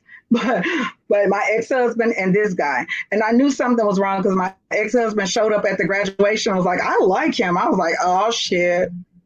You like this dude? Why do you like them? They connecting. Them toxic Yeah. spirits connecting. Yeah. So they was like, yeah, we gonna press together. No. So no, no, I'm never again. I did it. I tried it. COVID kind of kept us, locked down, but never again. I've lived with my ex-husband and him, and you will never move into my house. We will move. If I ever get married again, we're going to move into he can sell his, I can sell mine, and we can purchase something together. But don't come over here living. I'm not even going to do that to you. You can continue to be flatulent and flaccid. You can eruptate all you want to. Please. I just like to be, I'm chilling. And you look like you chilling too. I'm chilling. I'm chilling. I'm living my best life now. That's I'm right. single and mingling, but That's right. I my story was hell, and I had a happy ending, even though it didn't end the way that I planned. Because once I finally got free, and I stayed free, like I learned my lesson. Like if I hadn't, let him back, I had maybe wouldn't have gone through some other stuff. But once I finally got free, a childhood friend and I started dating, and we were together for 5 years. And unfortunately, he passed away last year. But at the time where I was going through with the ex, like he really was that the safe place for me, that comfort, like, because unfortunately my ex hasn't stopped the torture. It still continues to this day. So the harder he would fight against me, then the new person in my life would make things comfortable, or to try, change my mood. If I was upset, he would do, whatever it was to make me happy. And, then we rode off into the sunset, but we didn't get to live happily ever after. Yeah. But, I'm glad for the time, because at a time where, I needed somebody, and I don't want to say anybody, but at a time where I needed somebody the most, then he came into my life, and you were able to submit, right? And I was able to submit. That's what I'm talking about. And it was no problem. Like, I'm talking about. We were happy. We were doing our thing. Like, from going, he was like the sunshine after the rainbow after the storm, or the sunshine after the storm, because it went from like uber toxic to so damn peaceful. Like, I could count on one hand the number of disagreements that we had. There was never any, name calling, or, physical altercations, or any of that. And it was just that peaceful place. And, I was living my best life. And, the ex was still trying to disrupt that. And, he got a girlfriend, and he started texting me pictures of the two of them, because I guess I was supposed to feel some type of way. I'm like, baby, you her problem now. I don't care. I was like, y'all both ugly, but congratulations. And, go and live your life. And then, now that the minute he found out that my fiance had passed away, then the torture started again. And what was crazy is he asked me out like several times, like asking me to go to dinner. And like, baby, you can never, ever be in my space again. Like you said, I forgive you. I've let all of that go, because like you said, you can't have that glow up until you let all of that toxic stuff go. Absolutely. So, hey, Miss Creative, after I had my glow up, it was like, you are never going to bring me to that low place again. And nobody else will ever bring me to that low place again. Cause I've gotten out. I see the other side. Like, I'm never going back to whatever they call that. And the nonsense continues. And Yeah, I mean, I hate that for you. I think you're doing really well. It seems like you're keeping your cool. oh I yeah. I hope he grows up. No, he hasn't. Like, just But I hope he does. I hope he a does week soon. And I don't ago. think I could be in a relationship with somebody who's still really dealing with that kind of stuff. Like his new girlfriend or whatever, when he's doing that, sending pictures to you, I would be like, why the hell are you sending pictures to her? Well, you know what? I don't know if he knew that. And there were times where she was even participating. See what I'm saying? She was Me and my participating. fiance were out of town. I had surprised my fiance with a trip for his birthday. And while we were out of town on vacation, he was stalking my fiance, cyber stalking or whatever. And I guess, I don't know, after he started posting pictures, maybe he found out we were out of town. I don't know. But he had the girl calling my cell phone while we were out of town. And I was just like, you know what? They're not going to kill my vibe. What is she wants? What's she calling you for? Well, she was calling me like crazy. I guess he had like kind of told her. I don't really know what he told her, but it was my impression that maybe he had kind of given her the story like I was some, ghetto project chick or whatever, and it was about money or something like that. And she was like just talking. I'm like, girl, I don't know what he told you, but whatever he told you, it ain't that. But you're not about to be calling me, because I'm not about to have no round table discussion with nobody's girlfriend about my children. That's right. So, that's like, it. until or unless you become his wife, you ain't got nothing to say to me. And even then, you still don't have anything to say to me. That's You it. talk to your husband, Mm-hmm. and that was it. And they were doing little stupid stuff. When he dropped the kids off, she got to come and show her face like, baby, listen, I'm trying to be mature, but I'm still about that life. Put that bell around your neck, bitch, so that I don't get scared when I see your face. I didn't want to give him the satisfaction, because that would have just been a stroke to his ego, like to see a girl fight. And I wouldn't have been fighting about him. I would have been fighting about the disrespect. Me. Mm-hmm. And he ended up doing, and when she was doing it, I'm looking at her like, girl, you crazy, because little do you know, you next. He did it to me, and his MO was like the same. But who comes to someone else's house? Because she was trying to, like, I guess assert her authority over me, because she was the current girlfriend. Like, girl, I don't want him. I promise you I don't. I can't look. I had a bold thought, but I'm not gonna do it on YouTube, because I don't want to be in trouble with YouTube. But he could not touch me with somebody else's member. Thank you. That's first. So you gonna have a good time with that. Mm-hmm. And she took a little bit of it, and he was probably doing the love bombing with her too. And I heard, oh, she's not there. I heard through the grapevine that she wasn't, and I think he's got somebody else now, because just like a week ago he was playing on the phone, and some other girl was like, he didn't know that I could see like what was happening. I called, he didn't return my children again, and I was calling to see where my children were on a phone that he has to supply for them, because he's blocked from my phone, and he's not allowed to call me. He can only email me.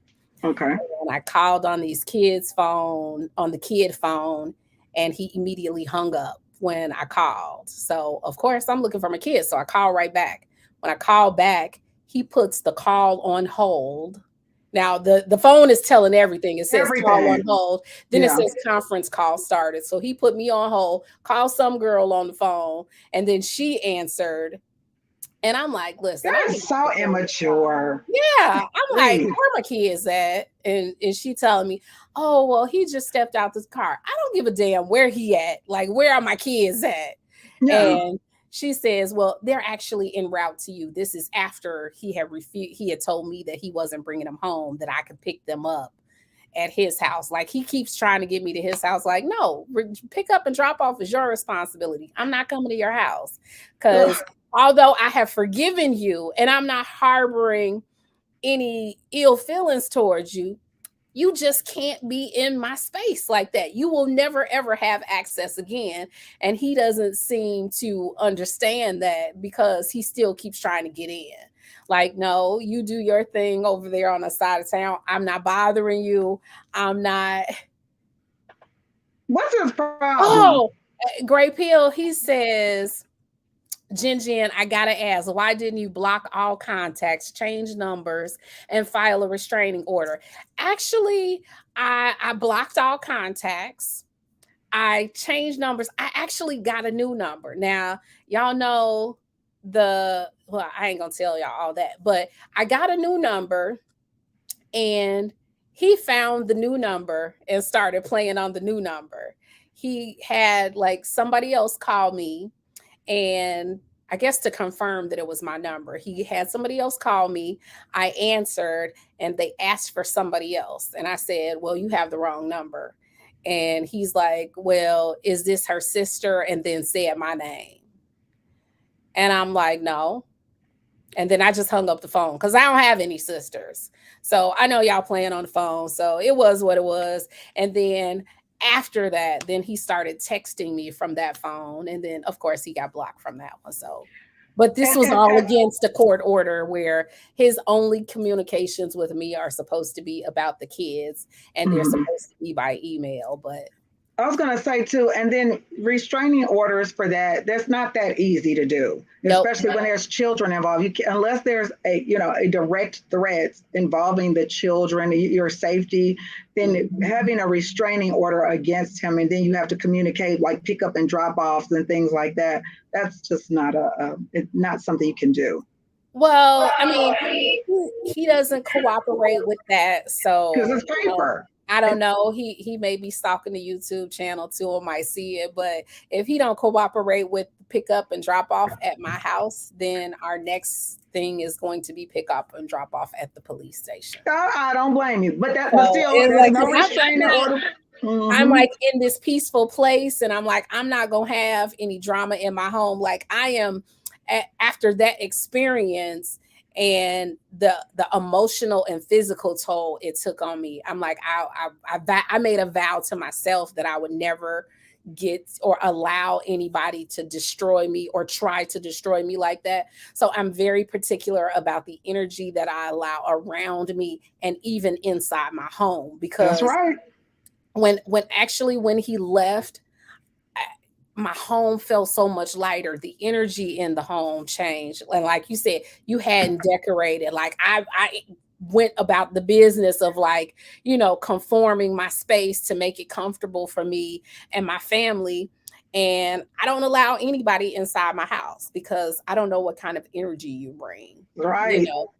It's insane that you have to go through those steps, especially when you share children with somebody, because it's like, you wish that it could be like a amicable situation where, okay, you do your thing, I do mine, we, agree, we don't have to have all of this craziness in the midst of it. But everybody's story doesn't go that way, and mine didn't. So, I'm playing mine the hand. That's right.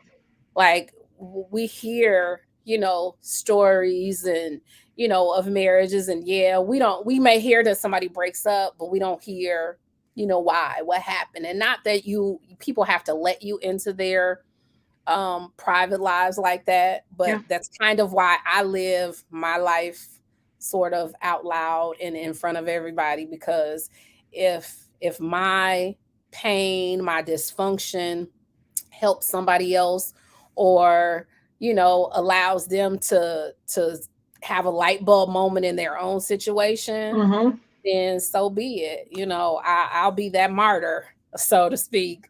Yeah, I mean, I think we should all share. I think we definitely people need to learn to start recognizing the red flags way before they turn red, pinkish, where it's just kind of starting to change colors, because I'm telling you, if it's got the feathers, got that bill, it's waddling, it's quacking, it's a damn duck. That's it. You know what I'm saying? It is what it is, because we can't love somebody better. They have to want to be better themselves. You can't love a person better. You can't even be a better, I mean, you know what I mean? You can't just like, oh, if I maybe cook more, if I have more sex, or if I do this and that with it, you just can't. And these people just try to tear you down. My ex-husband used to say all kinds of vile things and even try to give me these lectures. And I remember when I had enough, like he's out cheating all night, which I did take this class, and I found out cheating is a form of domestic violence. They consider it's, you know, the serial cheating, the serial cheating, not maybe once or twice, but like he did at our entire marriage. And then so came home, he tried to start an argument with me. And normally I would engage. And this one time, I actually felt, I used to stay up waiting for him to come home, and then it got switched up. So then when he would come home, I'd go to sleep, and when he'd come home, he'd wake me up and I'd be up the rest of the time. You know, like my sleep schedule was still not righted itself. So anyway, he came home this one time trying to give me the nuts. And I was like, you know what? He's trying to argue and start stuff. And I was like, you know what? I said, shut your ass up. He looked at me. I said, yeah, nigga, I'm back. Oops, excuse me. Yes, dude, I'm back.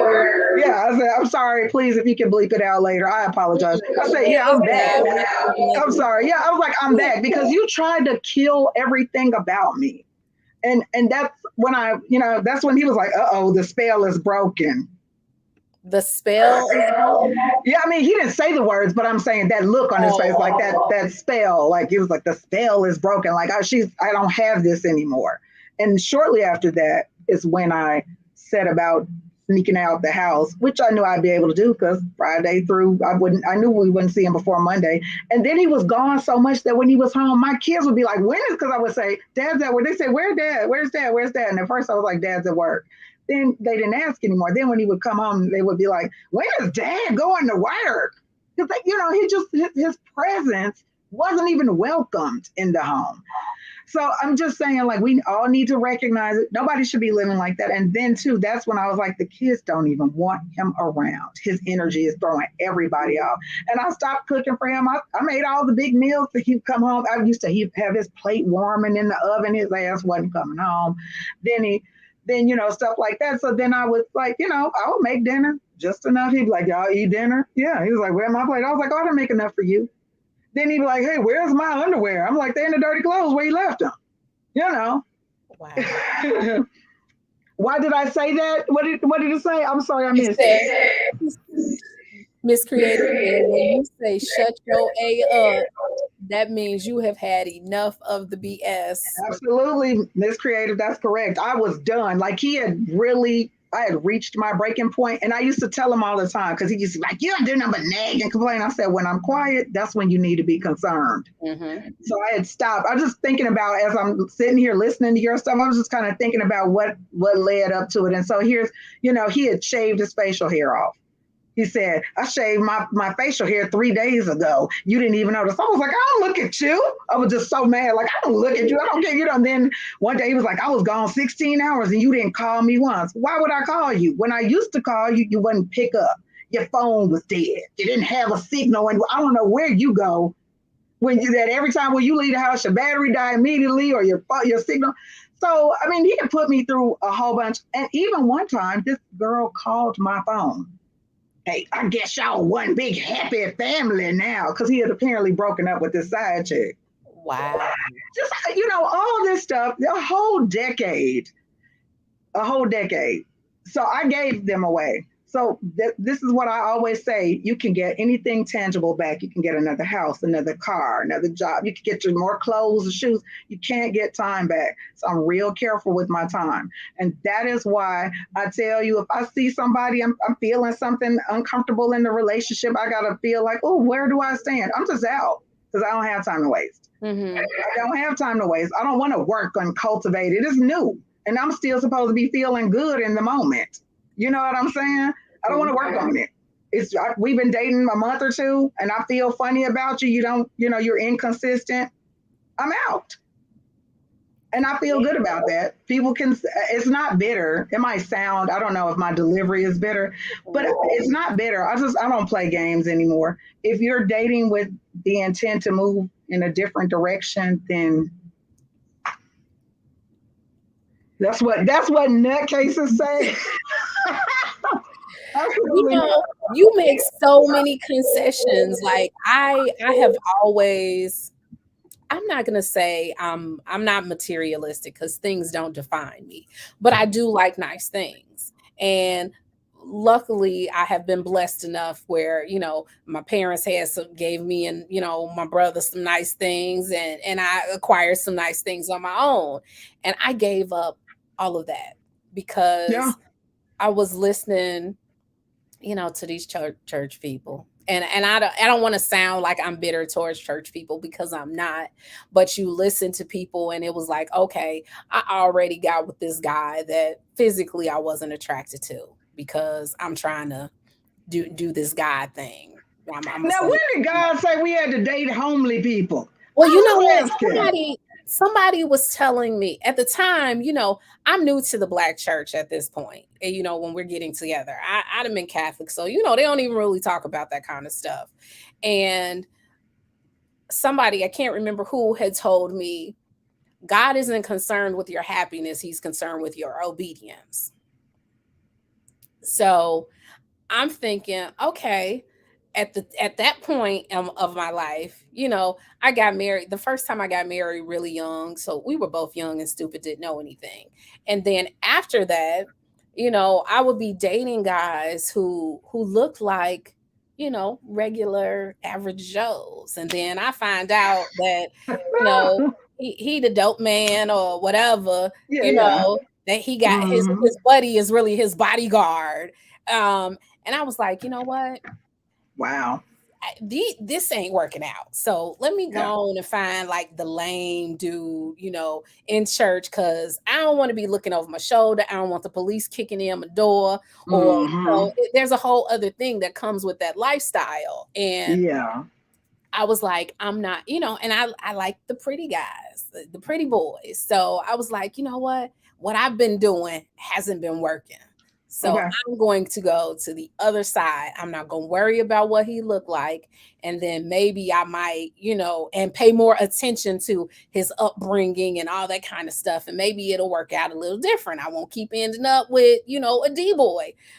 And I wasn't attracted to him. I wasn't attracted to him, but I was like, okay, on paper, he looks, good. He's educated, college degree. He, a profession that he should be able to find work. So work should be stable. I don't have to worry about him on the street, doing whatever. And he came from a 2-parent home. The parents were ministers. They actually ran the marriage ministry at church. PK's kids is the worst. He had been raised in church all his life, and he was a square. Didn't drink, didn't smoke. So I'm like, okay, I ain't gonna worry because these cute ones, I'm getting something else. So let me get this guy and, see what it do. So I'm going to break it down for you real quick. I've dated attractive, very, very attractive, unattractive, tall, short, fat, fit. They all, if they're going to do it, they're going to do it. You know what I mean? They're all going to do something. You know what I mean? If they're going to do something, out of line, they're going to do something out of line. Because I like people. I do like dudes. I like guys. And if he's real sweet and charming, I'm a sapiosexual. So if you are intelligent and we can have that really deep, intelligent conversation, you could get me. We could go on a date because I love someone with real intelligence and just a well-rounded sense of knowledge. Mm-hmm. And but not that I've had my share of really cute guys, but I've dated all different kinds. But you know what it is? They all, whoever they are, they're gonna show it up. Like, you thought, hey, this guy is so vanilla that what could possibly go wrong with this vanilla guy? Because he's, like you said, he's checking all the boxes, and he's, he looks worth ended up being.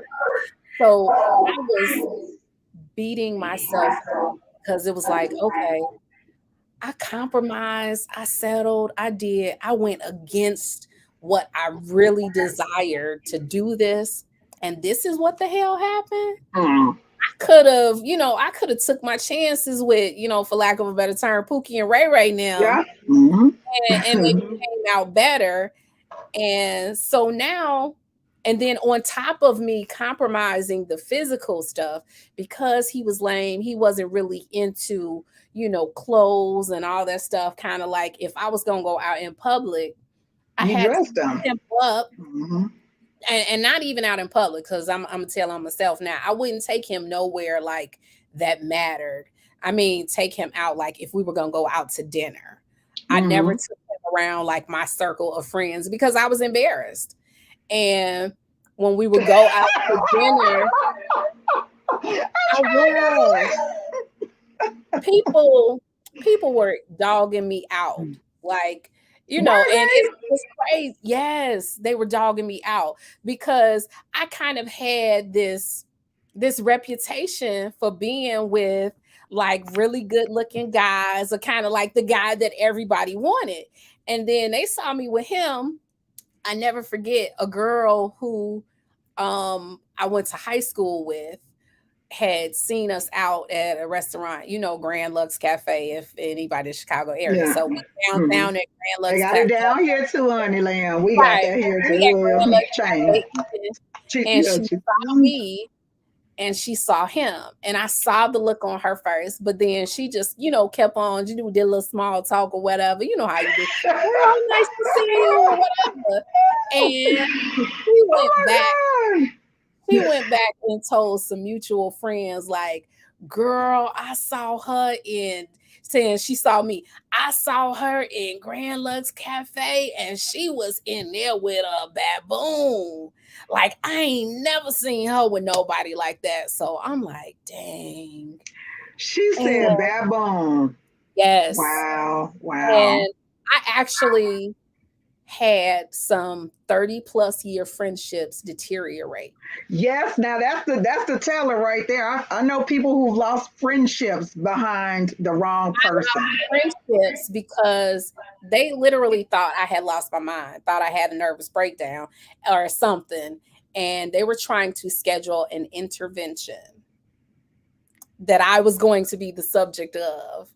And just because I didn't like the way that they went about it, like, I'm not participating, because whatever I choose is what I choose. I don't like what y'all choosing either. Right. But if you like it, I love it. I'm going to respect it. And we ended up having a falling out because they didn't like him. They didn't like me with him and were trying to talk me out of it. But they didn't know, everything that was going on. Because again, I didn't tell anybody, really what was going on. They just were going on speculation. It was like, no, there's kids involved. I can't just up and go. I don't really understand. Okay. So can I answer? Okay. Well, the box checking is who are listening. Grape Hill Podcast is asking the question, Jessica and Jin, if he's checking all the boxes, will you pay for the date? Would you hold him down? So let me say this for the record. For the record, let me say this. I have held a man down. And if I'm invited out to dinner, no, I'm not paying for the date. Whoever extends the invitation is who should pay. That's period, point blank. But hold him down. That struggle love mentality, I'm done with that. Hell, look at LL Cool J wife had to get cancer for him to stop sleeping with the world. She had to get cancer. And he, once she developed that cancer, he straightened himself out and became faithful. I was so disgusted after I read his book. But anyway, I don't mind. Like, if I'm in a relationship, he can pay for dates. I can pay for dates. If we're married, that's nothing. But hold him down. If hold him down means he's lost his job due to no actions of his own, but he is actively seeking employment, I got your back. I'm not going to be like, you ain't got no job. I'm not going to do that. You know, as long as you're actively, I'm going to be supportive. I'm uplifting. Hey, babe, do I need to tweak your resume? I did it for my ex-husband when he was down and out. But hold him down just for the sake of holding him down, and you trifling and lazy and shiftless. Hell no. Listen, are you done with your answer? Yes, ma'am. I'm done. I'm sorry. Okay, so my answer is similar to hers. I'm done with struggle love. I did that in my late teens and 20s. I'm too old for that now. As far as paying for dates, I do pay for dates. I think that if you are actively, well, I'm gonna say in a relationship, because dating just means we out or whatever, and that I don't think that it's improper for a woman to, if they're dating casually, for her to say, hey, let's go out to dinner, and she pay or whatever. But if you're in a relationship, you should be intentional about dating each other. So, and like Jessica said, whoever asked to go on the date should pay. I'm not going to ask somebody, hey, let's go here, and then expect them to pay, because I can't spend somebody else's money. Right. But if it's my idea, if I decide that I want to go somewhere and I want them to share in that experience with me, then I'm going to be prepared to pay. As far as holding them down, what are we talking about here? Right. I need specifics. I'm holding, we just started dating 3 months ago, and you lost your job. Now you're looking for me to hold you down. It's a whole no for me. Now, if I were in a marital situation, this is my husband. We are in this thing, and he has already exhibited signs of being a priest, protector, and provider. And there's some kind of extenuating circumstances. Something happens. He's not able to go to work for whatever reason. Then because I think a marriage should be a well-oiled machine. If he falls down, I got to be able to pick the ball up and keep it moving for us, because if he goes down, then I go down with him. And that's not how, you're not supposed to jump ship in a marriage if you have somebody who's shown you, that they're capable of being the man and leading and being the head of household. And I still give, caveats and disclaimers for that, because it has to be a temporary situation. You can't just decide, hey, no, I don't feel like working no more, I'm finna sit and let her take care of me. No, because I ain't do it. I'm a jump ship then. Exactly. And that's no sound bad, because you shouldn't be thinking about exiting a marriage. A marriage is supposed to be, till death do y'all part, or, all that good stuff, the fairy tale stuff that we hope for. But for us, it just ain't fucking worked out. That's it.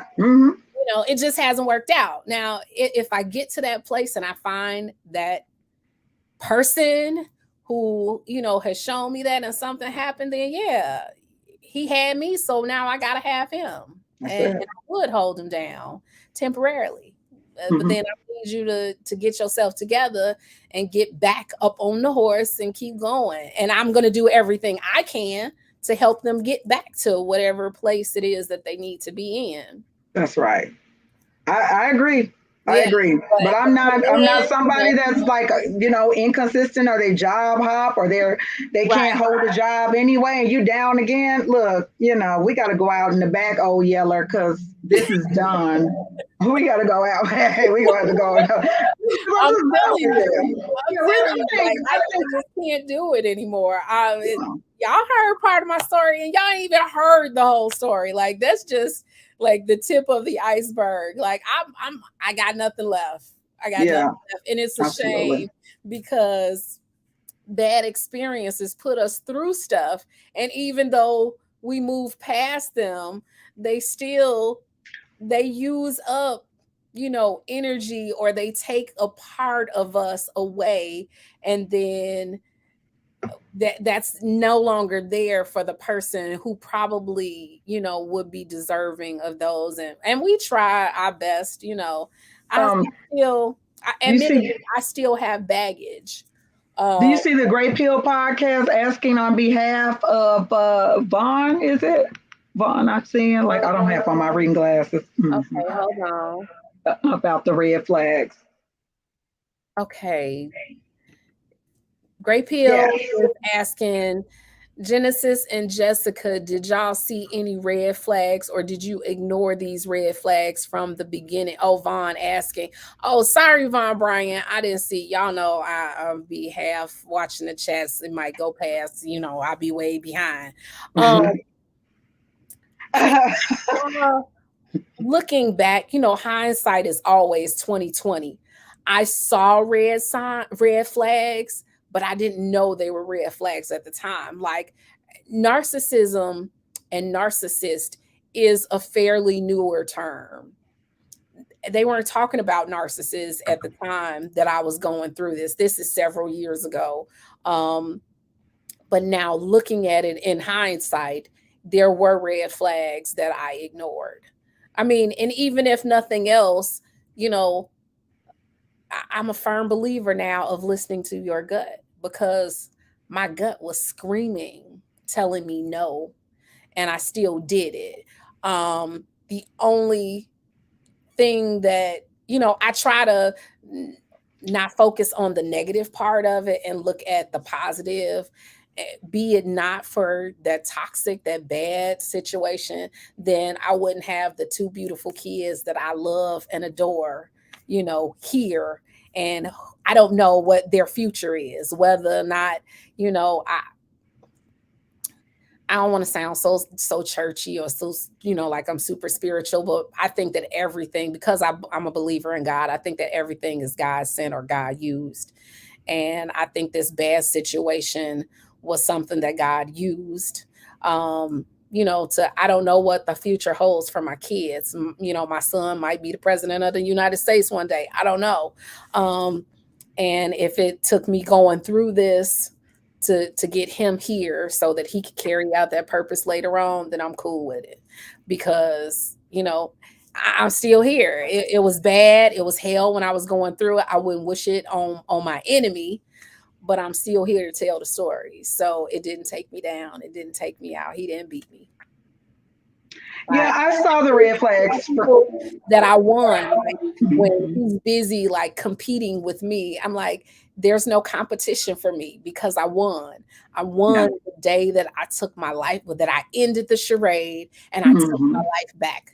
And I'm back here, baby, and I ain't leaving. So it is what it is. I think I'm going to sound like a kook, but I did see the red flags.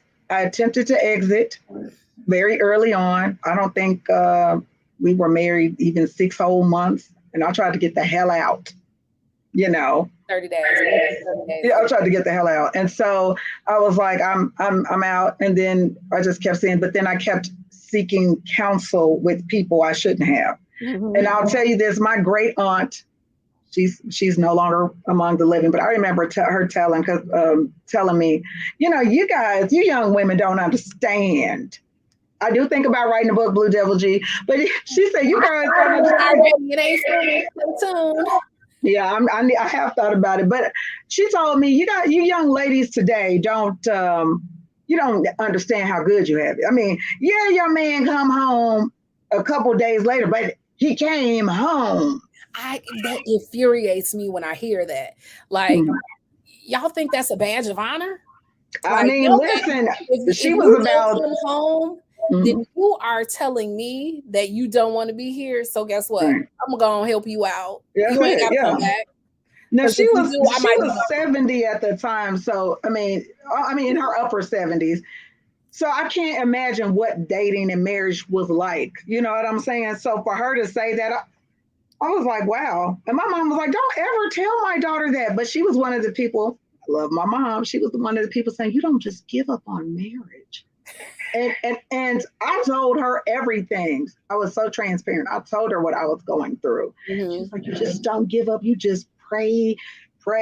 And I was flipping channels one day, and Creflo Dollar, I haven't watched him since, but I saw him. He stopped. He said, all you women praying for your husband to change, you need to pray for something else. pray for yourself, pray for your strength and your healing. And that spoke to me that day. I was like, wait a minute. Yeah, because I was like, Lord, please help him be better. Blah, blah, you know, then I like pray for yourself, because once you pray for yourself and get the strength that you need, then you can do whatever it is, whether it's repair your marriage or leave the marriage, but at least you will be stronger for it. Oh, I promise that was, you know, that's when everything started ramping up. I was like, yeah, because why am I praying for his changing? Because you can't pray someone into change. So yeah, I mean, I had to build myself up too. But you know, all of that stuff, girl, I'm done with it. I'm done with the red flags. I was so angry.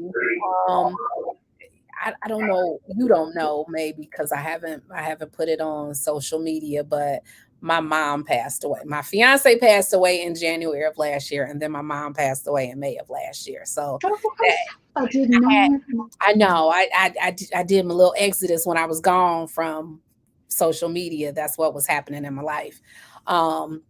But I'm free to talk about it now because my mother, you know, rested in heaven. I was so angry with her. There was a point, because when I had an opportunity to be free of him, she was campaigning and convinced me to let him back into my life. Yeah, I get that. And I listened to her. And then afterward, even and going against my gut at the time, and then after she found out some of the stuff that was going on, she clowned me so bad.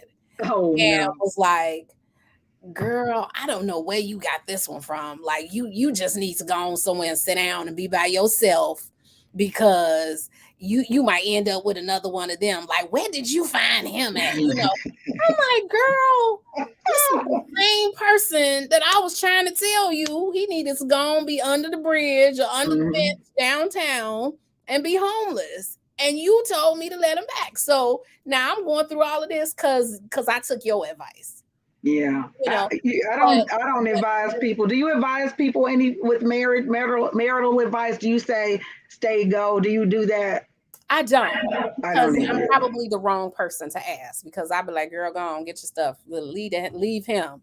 And, you know, because my tolerance is so low for BS now. Like, I've had enough of life for a lifetime. So I'll be like, look, don't ask me what you should be doing. What you should do. If you need to vent, then I'm going to sit here. I'm going to let you purge whatever it is you need to purge. Okay. But at the end of it, don't ask me what you need to do. Because if you tell me something crazy, I'm going to be like, save yourself. Go ahead, leave them. And it infuriates me when, you know, older people will tell us, you know, I mean, we're old enough that they calling us aunties and all that. But when those 70 and 80-year-old somethings who've been married for, you know, 50, 60 years are telling us that we, you know, we're so quick to leave and we don't stay and all that. And it's like, wait, y'all been there for 50 and 60 years, but y'all might have dealt with him having a whole family on the other side of town, or you stayed for other reasons. Like, times have changed. You know, we don't have to stay because we don't have incomes and we're counting on him. And it's different. You know, it was a different time then, because even if a man had, you know, 2 families back then, he would take care of both of these families. I was about to say he was taking care of both. You know, they had 2 families and they ain't taking care of none of them. Right. Like, and out there creating more. Right. Who about to sign up for that? No, I'm not. All them women Nick Cannon with, but that's a whole nother story. You know? Yeah. Now, you know, it's like, no, we times have advanced. You know, we now have voting rights, and that's right. You know, we have jobs, and we're trying to get the same pay as the men in the same, you know, position as us. Right. And we just don't have to. Like, what's wrong with, you know, telling them to correct the behavior? You know, y'all not supposed to be out here cheating. Y'all not supposed to be out here trying to be controlling. Y'all not supposed to be out here being abusive. Like, rather than telling us to tolerate the bad behavior, why not tell them to stop the bad behavior? And we don't hear that. But y'all, I ain't even gave y'all the little bit. Y'all done got a snippet of my story. Y'all done got a snippet of Jessica's Yeah. story. We'll be here for the next 10 hours. Yeah. I Swapping was just about stories to. and trauma bonding if we Yeah. do. Yeah. So we gonna do as we always do, and I'm gonna drop the link so y'all can come on and join us, because I done seen everybody with all kinds of comments about, we done triggered and y'all telling part of y'all stories, or y'all can relate to stuff we talking about. Yeah. So now we want to hear y'all mess too, I because do. And I would love to come back, and I'm gonna rebrand myself and come back in this video format. I've thoroughly enjoyed being here. absolutely. Look, y'all, they gonna be in for something when Jessica Yeah. come, because she gonna keep it 100, and I it do. might ruffle Yeah. some feathers, but if it do, then it I mean, ruffles. I'm transparent, and I say what's on my mind. I want Right. people to say, and I'm not expecting anybody to agree with everything I say. So but I do appreciate people listening, and I will do the same. Yeah. I So thank you I for having am me. at the point in my life, like, I live in my truth unapologetically. Nobody can shame me with my truth. So that's why I don't have a problem with sharing and, telling these crazy stories, because I don't think that we went through these things for no reason. They say Right. your misery is your ministry. So Okay. I hadn't here heard we that one, but all here we right. are talking. So Mm-hmm. y'all don't be shamed, only share what you comfortable sharing. If you ain't as open as we are, then uh-oh. What happened? What happened? Here, Let me here look at my phone. we got Miss Robbie privileged in the building. Hey, Hey, lady. Miss Robbie. Robbie is another content creator. I actually, we have a Queen's conversation on Sundays at 6 p.m. on her Okay. channel, where I am a part of that panel. And we dig into all kinds of topics, relationships, current events, and we Okay. keep it lighthearted, even though we talking about serious topics. But yeah, that All right. Well, I'm subscribing. right. I'm plugging our Sunday Thank show. you. Yes, yes. Y'all Come make through. sure y'all tune in, because we have a good time over there. Like, we be rushing trying to get off the stream, because we be trying Well, to I keep it just short. subscribed. I don't know if there it is. I just Yes. subscribed. So yeah, I'm Thank Hey, supportive. you. Robbie. I know Mhm. you. I saw you in the Thank you. chat. What you got to add to the conversation? Because I know you can relate to what we talking about. Y'all came up here and y'all have spoke your truth. Yeah. I commend y'all because it's not easy to No. speak on this topic because so many people, especially on social media, have so much judgment and everybody's always trying to tell a woman what a woman should be. Mm-hmm. And all these men act like all these men are perfect and they're above reproach. Meanwhile, women and especially black women, we are being destroyed daily and we're taught to accept abuse. Mm-hmm. And then if you are courageous enough and strong enough to free yourself from the bondage of iniquity in an unequally yoked marriage, then you're trashed as well. Something is wrong with you. And I always try to tell these men, especially in these spaces, they aggravate me because it's like, first of all, you don't know what you're talking about. You're Mm-hmm. sounding like the narcissist that we're dealing with, and it's a whole pandemic. Narcissism is a pandemic. A lot of Mm. dudes have it. They don't even realize that they do. They don't realize the measure of control. They don't realize how much they tell on themselves when they're on Mm-hmm. these platforms spewing this toxic mentality. You never really hear men speak to how they are supposed to treat women. It's always, Yeah. well, she's supposed to do this for me. She's supposed to do this for me. What about me? What about me? What about me? Not even realizing if you give a woman half of what it is that she really deserves, because so many of us are so used to seeing toxic relationships. We're Mm-hmm. so used to mistreatment that by default it's going to be appreciation shown to you because it's something so far removed from what is the norm. And I'm Mm-hmm. going to tell you, me, like, I'll talk to my homegirls, and women can always relate. So I try to be balanced in situations that I deal with and I go through. Hey, Candidate, looking good and sexy. Hey, Kansas, Hey. look, girl, look. It- I can't. I'm gonna tell it. Sorry to interrupt you, Robbie, but go ahead. you were saying it in the chat, like, girl, I got my wig on and I'm ready. You can't She look. said, and yeah. Girl, go ahead. Look, y'all are looking cute and stuff. I'm out here looking beat to hell, but that's all right. No. Y'all Look, next time.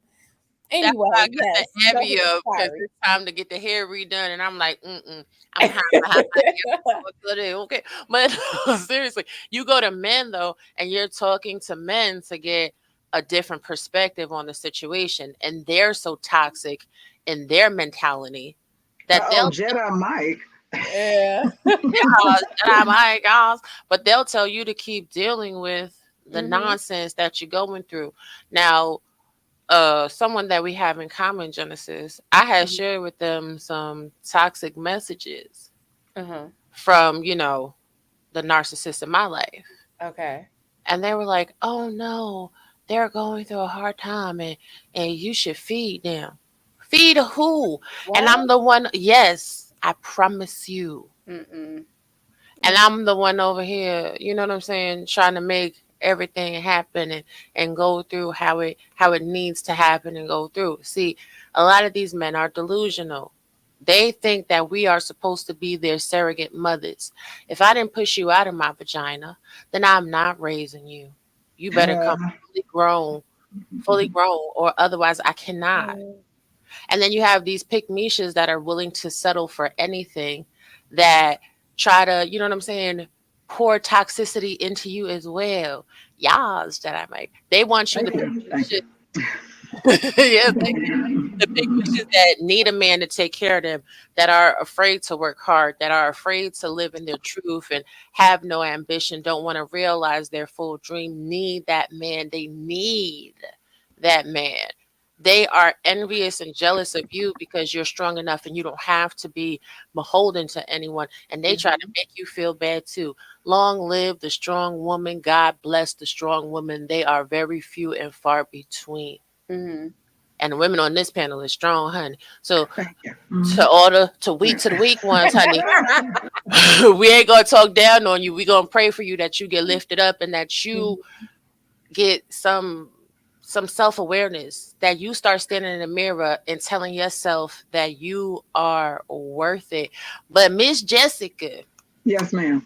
girl, girl, our stories Oh, are so much in alignment, but when you said that thing about the bed gate and the deodorant, God forbid I ever deal with another toxic man in my life, I promise you on God, on me, it's gonna be the bed gate and the deodorant for me. when I tell you, you just got to leave the top off. This is, I mean, it wasn't, hindsight lets you know you lost it because I would rub a layer in and I let it sit till I didn't smell the scent. Then I rubbed some more and I had it in there. I was rubbing and making sure it was cleaned off and didn't smell any Ben Gay scent. And I put the top on it because what he would do is come in, shower after he'd been with one of his Shower that her scent concubines. off. Wow.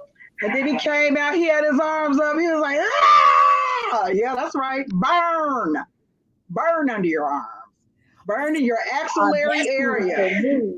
The audacity. Like, you been out. You couldn't shower at her house before you came home. You gonna come and put her nastiness and your nastiness in my shower? Guess what, though? He still was burning. This is why the majority of the time I didn't sleep with my husband. I didn't. He always was burning, Literally. really burning. Yes. So Wow. like we go to the doctor. He wouldn't make his own appointments. I'm like, what's wrong with you now? I don't know. I don't feel good. Get up in there, burning. I would go and get tested, and then see. I had a white male gynecologist at that time, and here I am. He told me, he said, I'm sick of having to test you for this. Why are you tolerating this? Just leave. Now, I didn't ever have anything. I'm so blessed for that. I didn't catch anything. But he was like, why don't you just leave? And I'm like, this white man is trying to tear this black family, just out of my mind. When he was really like, you done been here 4 times. to be tested from your husband. From your husband, not your boyfriend, not your, it was crazy. And at that time I was like, he's just trying to tear the Black family. Girl, I had told myself some lie. But I'm here today and better for it. And I would also like to say that I don't want to be strong all the time. I'm tired of being strong. Like, my back is broken. It's nothing against being strong. I'm here, you know what I'm saying? I'm strong, but I want, like, you mentioned safe space earlier. Like, that's why I said, if you can submit to a man who makes you feel that way. He'll take that burden from you. And then, not that you don't do anything, but you're just going to submit, and it's going to be relaxing, and it's just going to be different. That's what I need. I need from that. So in the meantime, I'm just, chilling. But I do pray for the, what'd you say, pygmishas? I pray for them. Please be self-aware. Please just go and learn your worth and your value. It's just really sad. It's just really sad what's going on. Yeah. What I'm waiting for. I guess if Jessica, like, if you're not talking, if you mute, or Genesis, if you're not talking, if you mute, then that'll probably stop that echo thing. Okay. When Robbie said that there's some strong women on the panel, like, men don't understand how much strength it takes for us to endure everything that we've endured and still be open to the idea of love. Like, because we have to go through all of that. We have to let it go. We have to go through the healing process. Even, undoubtedly we carry a little bit of baggage with us. But even in that, to be able to push forward without fear and still be able to say, I am open to allow another man into my life, even though I know that there's a risk. Because how do I know that it's not going to happen again? Hey, Black David, how do I know that it's not going to happen again, or somebody else isn't going to be, maybe worse than they were? But I'm still open to exploring that. I ain't gonna even go on what we say, what we talk about in our little sister circles about they get hurt one time and it's over for them. Like, we get dumped on, we get trashed, we get hurt, we get used, abused, and battered and bruised, and we pick ourselves up and we keep going. Absolutely. We do that, and then we're vulnerable because love is vulnerability, right? Yeah. And we are vulnerable repeatedly. So yes, I agree with what you're saying, of course. Mm-hmm. Hey, Miss Candid Ann, with your beautiful self. Like, I told them, look, my panels be coming through and it be giving what it's has to post. Okay? You know to come prepared to your panel, Genesis. That's right. Come prepared. I just want, first off, nice meeting you, Miss Jessica. And just wanted to say thank you so much for being so open with your story. I've been in these YouTube streets a lot with Genesis. Recently met Miss Robbie a couple of weeks ago, maybe even a month or so ago. And a lot of the conversation that has been happening, we don't hear. Let me back up. Oftentimes when someone like Genesis has a point of view, there's a lot of pushback that's given. Mm-hmm. And I'm thankful that you were here to tell a more complete story. Not that you even should have had to have told it, but I hope at least it gives light to why sometimes we feel the way that we feel about certain things.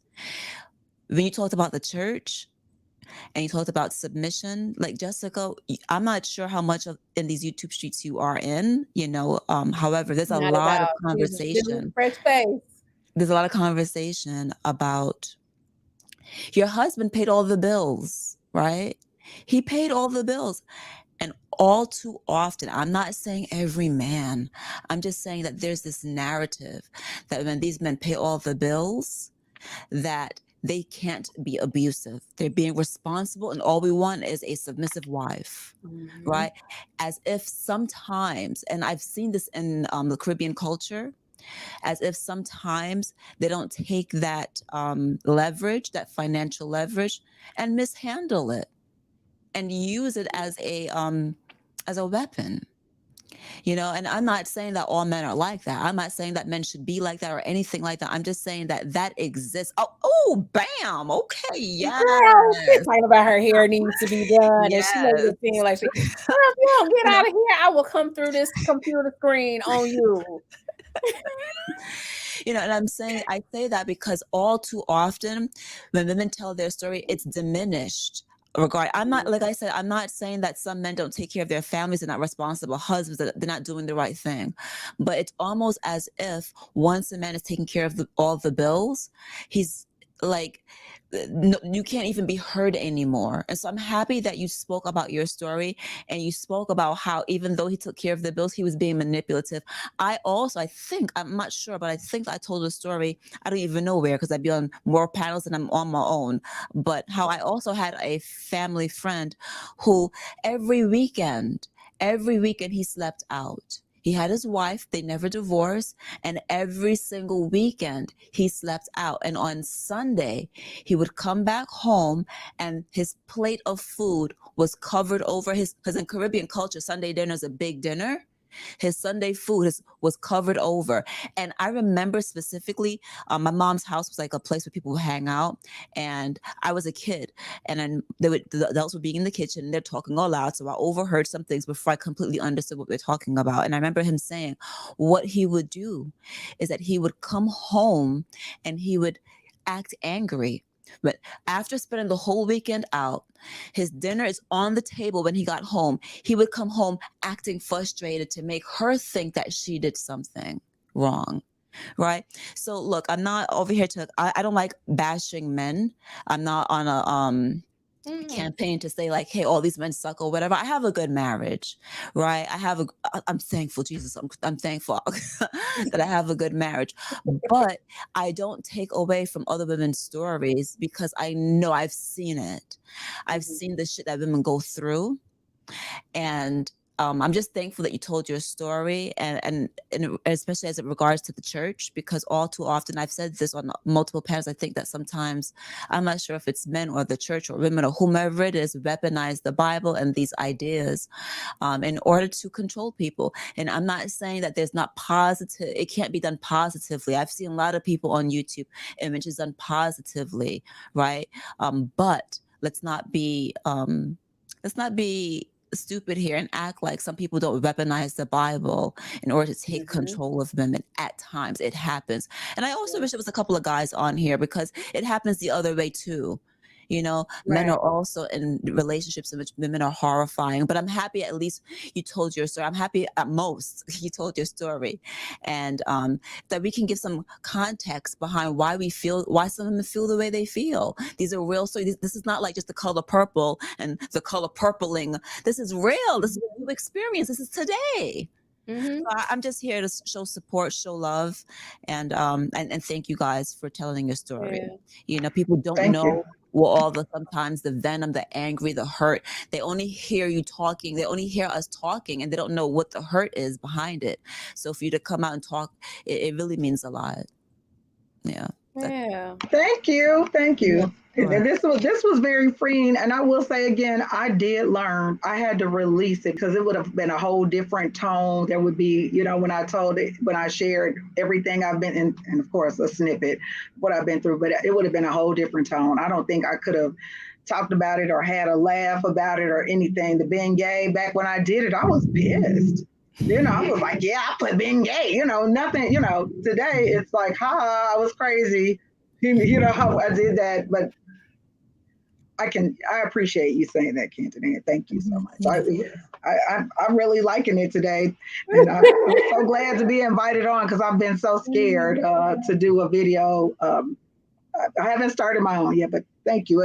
I see everybody on here is doing everything, and there are such strong, powerful, informed, intelligent people out here and doing things. This is really cool. Yeah, it is really a good thing, and I'm glad you participated. Like, we were talking back and forth like on Messenger and sharing stories and swapping stuff. And I knew she had her podcast and she was kind of on hiatus. I'm like, you know what? You need to come on the show so we can talk about this because it. I'm not saying that I'm not believable or that I need, a group or an army to get my message across. But when I would be sharing my stories, like in these YouTube spaces, and people kind of make it like it's like an isolated situation, and I would always be saying, "Well, I'm not an anomaly," not in the positive or in the negative sense. Like, I know that there's other women that are going through the same thing that I went through, and y'all trying to make it seem like it doesn't exist. Yes, it does exist. There's more of us out here, and there's more of us besides me, Jessica, and Robbie. Like, there's tons and tons of women Married too. Married right, women, they still act as married, if marriage is the still in it. goal. And I'm not saying marriage is not the goal. Mm-hmm. Don't get me wrong here. I'm not saying I'm married, but like as if shit can't happen in a marriage also. Mm-hmm. The conversation that irritates me the most is the one where these men are so incensed that women have separate bank accounts or secret stash accounts. So I'm gonna give a little of my story. Mm-hmm. I actually am recently divorced. When I say recently divorced, Monday, done, final. Wow. And I've had time to process and deal with whatever because while I've been out here, Wait, bro, wasn't you at dinner on fucking Monday? Didn't I see you eating good on Yeah, she was celebrating. She was celebrating. what had Look, happened? we gonna have to Wasn't you do at the a show restaurant on eating them steaks divorce and shit parties on with them Monday? I thought I saw a celebrations drink too. on Monday. Yes, because it's the emancipation of Mimi, honey. I am back to life, back to reality. But that speaks to you never know what's going on. I'm so sorry to Never cut know. you off because I did see that you were at the steakhouse and stuff like that. But that speaks to you never know what people are going through. I'm sorry to cut you off, sis. I'm so sorry. No, you fine. You fine. I'm glad you said it because that's the thing. See, this whole entire time, and I maintain, and I'm not going to get into all particulars because at the end of the day, that's my children's father. So for the rest of life, I would hate for my children to ever find something and be like, oh, word, this is what happened. But I will say this, like, women, it's easy. Well, it's not easy, but you can maintain dignity, class, and style while you're going through what you're going through, being separated and freeing yourself from a trying situation. See, a lot of men in social media always try to paint the picture of the angry Black woman. Now, in my situation, I left. I completely submitted. I left a job making a very high salary. I left my whole life. Everything I knew was in New York because this is where he wanted to be. Now, imagine having a child, a newborn. As soon as I got here, I was trying to leave. Within a week of being here, I had left. I was in somebody's hotel. Like, I'm gone. This is not it. Like in my whole spirit, I already knew. But got this new baby, so everybody's in your ear, like, oh no, maybe it's postpartum, y'all brand new, blah blah blah, work it out, hold it down, whatever, whatever. Cool. That struggle, love. You understand what I'm saying? And ultimately, it ended with my husband making a decision for us not to be together, putting me and the children in the street effectively, and then not wanting to file the divorce because he still wanted to keep that connection. And when we divorced, the audacity to say, but I still love you and I still want my family and I want us to be together. Trying to emotionally manipulate a situation because I'm free. So when all these men be out here talking all of this that they be talking, I just look at them like, you really have no clue. You have no idea how much grace is afforded by Black women. Because even now, in this moment, I could air them out and really have people viewing everything that I've been through a whole different way and seeing me in a whole nother light, because the mule that I have held, being in a space where it's just me and mine, still affording grace, still being nice to people, still being kind, and like Candid Ann said, you see me every day, you have no idea the weight that's on my shoulders every day. So I'm tired of black men out here talk about the angry black woman. The only one that's angry is y'all, because you're angry that women have a voice to speak to their own pain. You can't tell nobody what they're going through. You can't tell somebody when they say to you, no, that's not necessarily the case. And I had a wonderful home. Some people have seen my home. 350 square foot, 4 bedrooms, upstairs, downstairs, stone fireplaces, big backyard, everything. Life was perfect from the outside looking in, but inside it was a whole storm. And I didn't even have the opportunity or the luxury to give in under that pressure, because I have a son that has special needs. I'm a public figure. I have myself. I have the character in which I carry for myself, how I refuse to let anybody even really see me in that moment of weakness. Genesis has seen moments because she's a safe space for me. People have no idea. People all the time think that you tough. Oh, you're flippant, this, that, and the third. Nah, I'm just a survivor. So, let this show be a testament to men that will watch as well too. Stop trying to nitpick at women. You have no idea what they surviving. On top of dealing with their cycles that could be outrageous, on top of making sure they paying all their bills, on top of dealing with their kids that don't want to leave them alone. And it doesn't mean that women don't love their kids when they say their kids don't want to leave them alone. When you have little people, they become extensions of your skin if you're a good mother. See, if you have a mom that's like, oh my God, these kids, I just need 5 minutes. That's a good mother, because the children love that woman so much. They are attached. That bond ain't never gonna break. And those is the moms that can't go to the bathroom by themselves. Those is the moms that can't eat their own food. Those is the moms that can't drink their own drink. Those is mom that every 2 seconds, mom, but mom, mom, but mom. It's a whole entire symphony. But then you have people out here talking just reckless and crazy to women. And then when women just be like, you know what? Not today, nigga. Not today. Then it's, oh, you're an angry black woman. No, you just picked the wrong day to keep poking out of bed. Now you got mauled. I don't know. Let me be quiet, y'all. Let me be quiet, y'all. They ain't ready for the second truth, honey. Hey, we on lock. And we Candid Ann said she wished there was men on the panel, and he was scared to come up. I told him, I'm like, don't be scared. We're not gonna beat you up. This ain't one of those shows. Over here, even if we disagree respectfully. So Yeah, the only reason why Mr. Unlock, nice to meet you. I never met you before. I just wanted to say that it happens both ways. You know what I'm saying? Because some of the things that Genesis and Raw and Jessica talking about, we don't hear this perspective a lot. And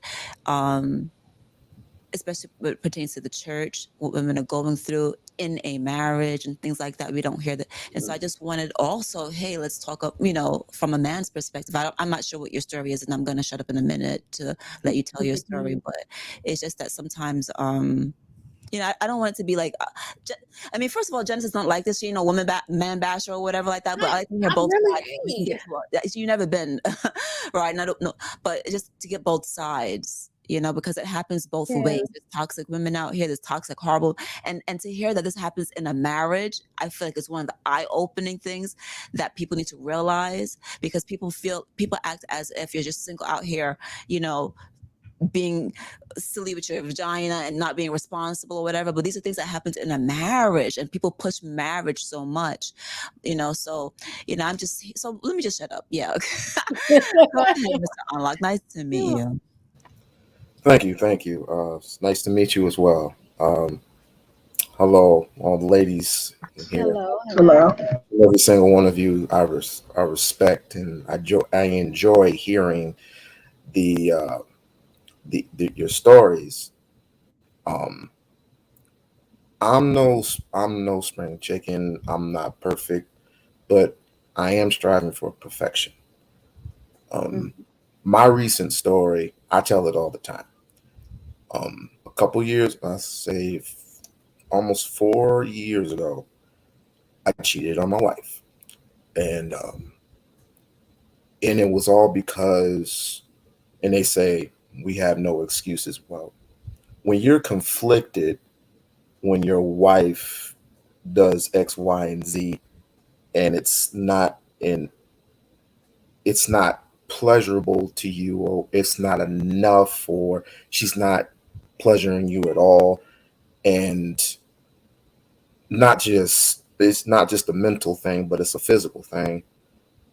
You try to look for answers. I try to look for answers everywhere. I've gone to my parents, my mother at the time. She can't speak anymore because of her condition. I went to my relatives. I went to her relatives, XYZ. I even went to her church, and I was trying to look for answers. And then I continuously spoken with my wife, and at that point, it got nowhere.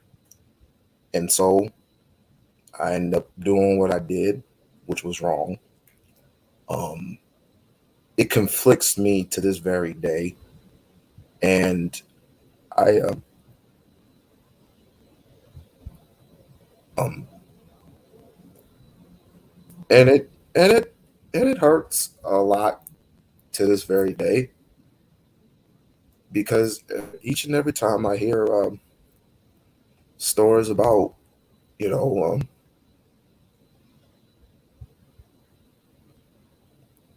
um, It's okay.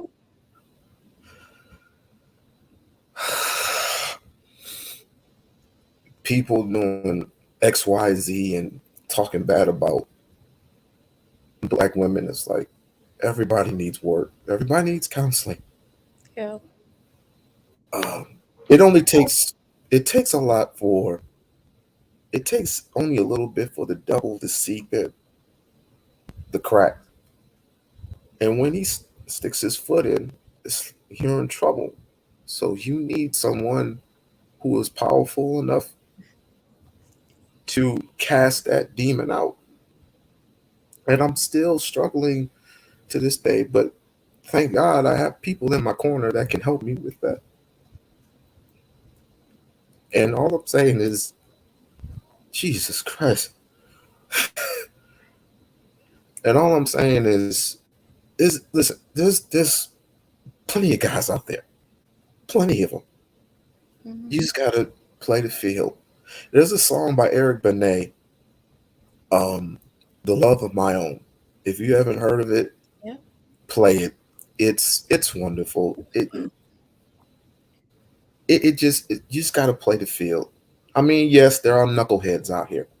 There are knuckleheads everywhere, and they'll tell you all day, every day, I'm a man and this and that, and I pay the bills. I deserve X, Y, Z.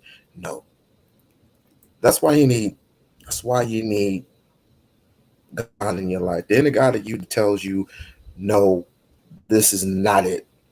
This is not respectable. It's for one man and one woman, and you build a foundation on that. You have kids, you have an economy going. You have to have all that, and if you don't have God in your life, you're going to end up destroying yourself, and you're going to end up destroying your own family. My wife was about to walk out, but if it wasn't for the pandemic, she supported me, and she has forgiven me. She hasn't forgotten, but we are working and will continue to work on marriage. And she even asked me to come to church tomorrow, and I'm just gonna have to take her up on that offer, even though I'm gonna be dead dog tired tonight. Mhm. Because I work graveyard shift. Um, I'm gonna be dead dog tired, but I mean, I'll suck it. I'll go ahead and suck it up, and I'll go. And Sacrifice. yeah, you have to sacrifice. pretty much everything. When you're in a marriage, that's what you're doing. Is you're sacrificing the whole boyfriend and girlfriend thing, and it's basically about building a foundation within each other, becoming each other's friend first and foremost, developing a relationship. And if when you develop a relationship, you know each other's ins and outs. And it doesn't work all the time, but if you keep practicing, I believe you will have a firm, good, strengthening marriage. But you have to be friends. You have to know each other's wants and needs. You have to be there for each other. And the next woman that comes down the street and you say, as a man, it's like, damn, I need to get back to my wife because I have one just like her. But I'm just saying, just have a small there's always hope. There's always hope. That's all I'm saying. Don't give up. Don't give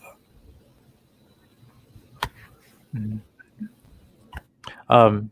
May I respond? Hey, Jedi Mike. Yes. Hey, Grape Hill podcast. Hey, Jedi. Hey, Jedi, though.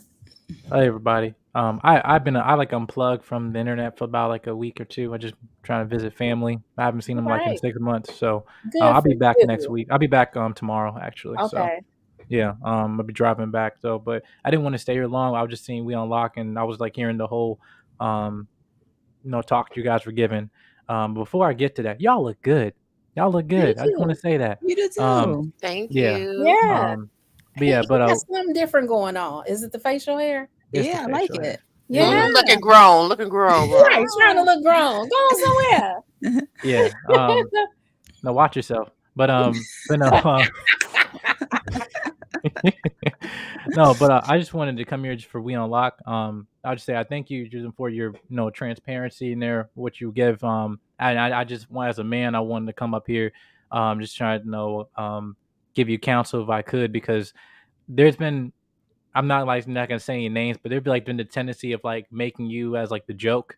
I've been watching like lately of you. Mm-hmm. And I understand it might be easy to know people might want to joke on you because of your perspective, but I know that you have a love for Black women and everything like that. And much as we can joke around, like I see this side of you that like some other people have not seen, whatever. And I understand it can be all jokes and shits and giggles, but again, there's one thing where there's like a line that kind of gets crossed, and and the big picture basically kind of gets discarded.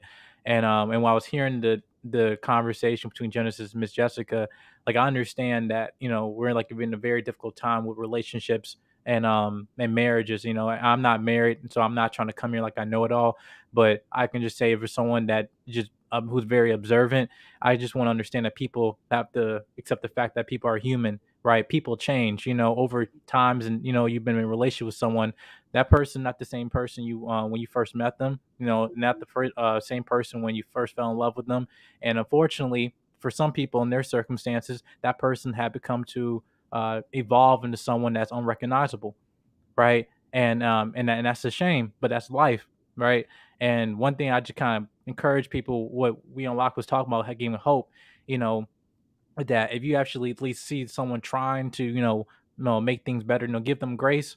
But even then also I keep saying the whole thing about protecting your peace, but at the same time we have to understand ourselves that we go with these life situations and expect not things to derail us from thinking, oh, I never thought I'd be in this predicament. Oh, I'm not gonna get divorced. I'm never going to have be in an abusive relationship. I'm never gonna put my hands on my wife, knowing that, hey, if you have if you're so quick to anger, that one wrong day can lead you like, oh my God, what have I done? So, and this is on both men and women. I'm kind of like challenge you guys, just making sure to give yourself grace and accept the fact you're all human. I'm not challenging you guys to be perfect. I'm just challenging y'all just to give each other grace in certain relationships, but also knowing that when the line does cross, you want to make that certain decision, making sure that you come in good faith, and also knowing that I understand when people have an explanation like, oh, why you want to get divorced? You broke up your family. Again, I can't say that decision why that's someone divorced. Some people I do believe leave relationships easily. I mean, that's a separate conversation. That's not the one we're having. right? I just think when it comes to a point, especially when involving children, I understand. Like I just kind of encourage people to prioritize their peace, especially like not to think selfishly, but also think of what you prioritize, right? If you gave everything you got, and like every breath in your body in terms of saving this relationship, you know, like it also in scripture also calls you, a chapter has to close, but a season has to come through. Sometimes that relationship, that season gonna be over. So and sometimes you holding on to that when God's telling you, no, let it go. So now I just kind of like encourage people for that. To just be give each other grace, and especially in relationships. But until we unlock, I just want to kind of give you just like that words of encouragement there. Okay. Thank you for that. Thank you for that. Before we get to Grape Hill podcast, Miss Jessica has guests waiting for her. We didn't tell all her business, so she has to exit. So we'll let her give her final words to everybody on the panel. I'm so sorry, but I had family drop into town, but I've enjoyed myself so much I couldn't tear myself away, and then I got some dirty looks probably about an hour ago now. I got some dirty looks like we're visiting from out of town, and I kind of looked over like, oh, and I had some text messages, but I really enjoyed myself. I didn't even want to leave, so I was like, how should I exit? Because I'm listening, I'm engaged, and I'm really enjoying listening to everybody speak. So I'm just gonna have to come and look in the comments and subscribe to everybody, follow everybody, because I really enjoyed everybody's input, their feedback. I really did. We Unlock, I really appreciate your vulnerability, your transparency. It takes a lot. It takes a lot to do that, and especially in today's society. So I really appreciate you sharing that, sharing your story. And Jedi, Mike, you look like you might be young enough for my youngest daughter. I'm not sure. You look pretty young. Yeah, I was gonna say you look pretty young, but I really liked your wisdom. You brought some wisdom to the podcast. So I appreciate your perspective as well. It was a pleasure meeting everyone, and I hope to see you all again soon. Okay, here I come. And they're like, if you don't, I just got this dirty look from my brother, my big brother. So okay. So, one thing before you go, tell your big brother I'm gonna let you loose. Shout out your podcast from before, so if they want to go back and listen to some of the older episodes, so they know what to look forward to when you do come back. Okay, well, I did have a podcast. My name is Jessica Darling, and my podcast is called Oh Darling, and it can be heard on Spotify, Anchor, Google Podcast. I think they're on Apple Podcasts too, but I took a long hiatus because I decided to go and finish my degree. I'm still in school. I finish next year, but I did some podcasts. I got a lot of positive feedback, and that was very encouraging. But I wanted to rebrand myself when I return and do this video format. You guys have it all together. I'm looking at your logos and your backgrounds. You guys are so dope. I'm just so impressed. So I hope to connect with everybody, and hopefully when I rebrand, you can go get older. Let me see. Oh, darling. Did I have 3 or 4 H's? It's been so long since I even looked at it, but it's on Spotify and Anchor, and like I said, several other places. I was just trying to do some different things, and if you don't mind giving a listen, or if you just choose to, you might find it interesting. But even to speak to Anne's point previously about how women can be women can also be the person that could be the toxic one in the relationship. I had a whole episode called Bitches Be Winning, because I've noticed that women can be so nasty, and then this man is doing everything he can to please them too. I know, right? So I just had to keep it real. So I really enjoyed myself, and I'm coming. My family's leaving in the morning, so I really appreciate you guys, and thank you. And I hope to be listening to your, looking at your YouTube channels very soon. Thank you. Thank you. Have a great night. Thank you for being here. And of course, I will connect with you later. Yes, ma'am. Okay. Great. Bye-bye, everyone.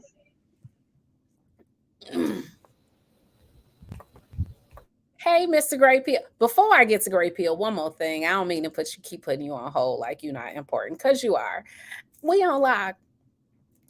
Don't be letting them make fun of you, and don't be feeling bad about living in your truth, because guess what? It takes courage to get up here and share your story and even share your emotions, because you are doing what a lot of these men in these YouTube spaces don't have the courage to do.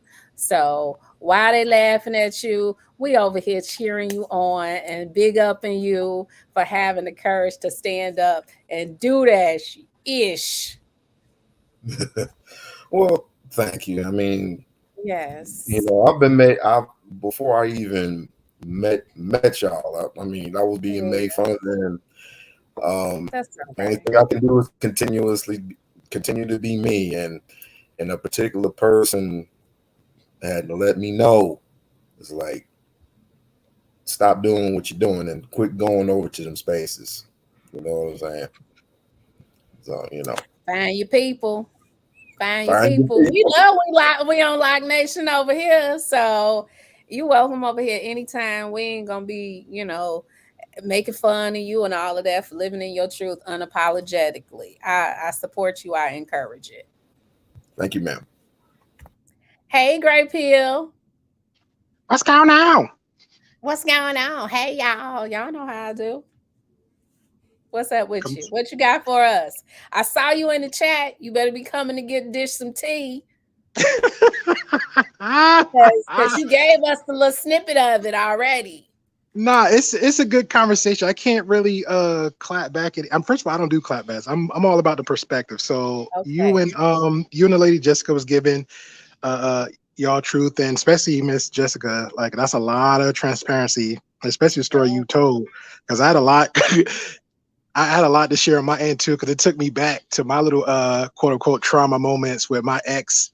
And I was like, oh man. But it just only goes to show, when you hear people on other end of the fence, like they'll speak in absolutes. I'm like, it's not always the same for men like it always for women. Like, yeah, men and women are different, but we still hurt the same.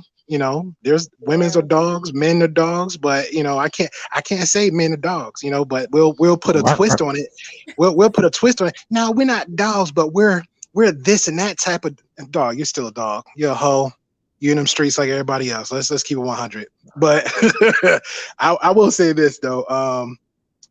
We all you're a good dude, man. Cause I honestly, I didn't even really know you had a channel. You know what I'm saying? And I've seen you a lot of times on one particular space. And I think the other night, I just felt bad for you, bro, because I'm like, God damn. But I will say this, and I used to say it a lot: come on home. Come on home. Come on home. Everybody, come on. Hey, because I like rooting for the underdogs. You know what I'm saying? It's the underdog. Right. It's there is. Listen, I can have disagreements. I don't agree with we unlock a lot, certain things, but that doesn't like. But still, there's like, I mean, especially anybody on this panel, but it's just like, still, it's just. I mean, I can sit back and I listen, but sometimes I don't know when he's joking or not. I know sometimes like he's just in it for like, okay, I'm the joke. Let's go. Let's do this. But then at the same time, I'm like, it's been 2 hours. And it's been 3 hours. Oh, it's been like, it's not even me. I'm like, Yeah, but you know what? It's not even that too. And I would say this, and I don't want to make it a we unlock situation, but just try to speak in generally. And I say this a lot. I think it comes to a selection of people. If you are a quote unquote content creator, understand what that means for yourself. If you are regular folks, like say, and I'll throw Von Bryant, in the mix for a minute. He's a guy that comes on the panels, have conversations. He says it all the time. I'm here for the conversation. I'm here if I can get something or give something to you, and I move on to the next space or whatever it is. If you're that guy, that's fine. You're a regular smuggler guy, but it's still, we have to understand what we're doing when we come on these certain spaces. If you're in a quote unquote beef sector, fight club, and all this stuff, and you coming in a little bit too much, you're like, man, they were my friends. Excuse my language, Jen. It's Negro. We don't know everybody on here. You know what I'm saying? You are married, bro. I'm in the streets. You know what I'm saying? Single life is rough. It's rough, brother. You're married. It's all about Yeah, shut up, Jen. You hot. You a hot chick. You shut up. You get it all the gems. It is all about perspective. We on Yeah. lot. Looking at the Perception is half reality. empty or half Don't- full. Are we arguing my reality now? Are we debating my Right, truth? you gonna throw that back. You know what I'm saying? We clapping back at me. I'm trying to push forward. What's going on here? But real talk though, you're a married man, bro. You got a family to take care of. Nobody can't tell you, can't answer to anything except for you and your wife, man. That's point blank, period.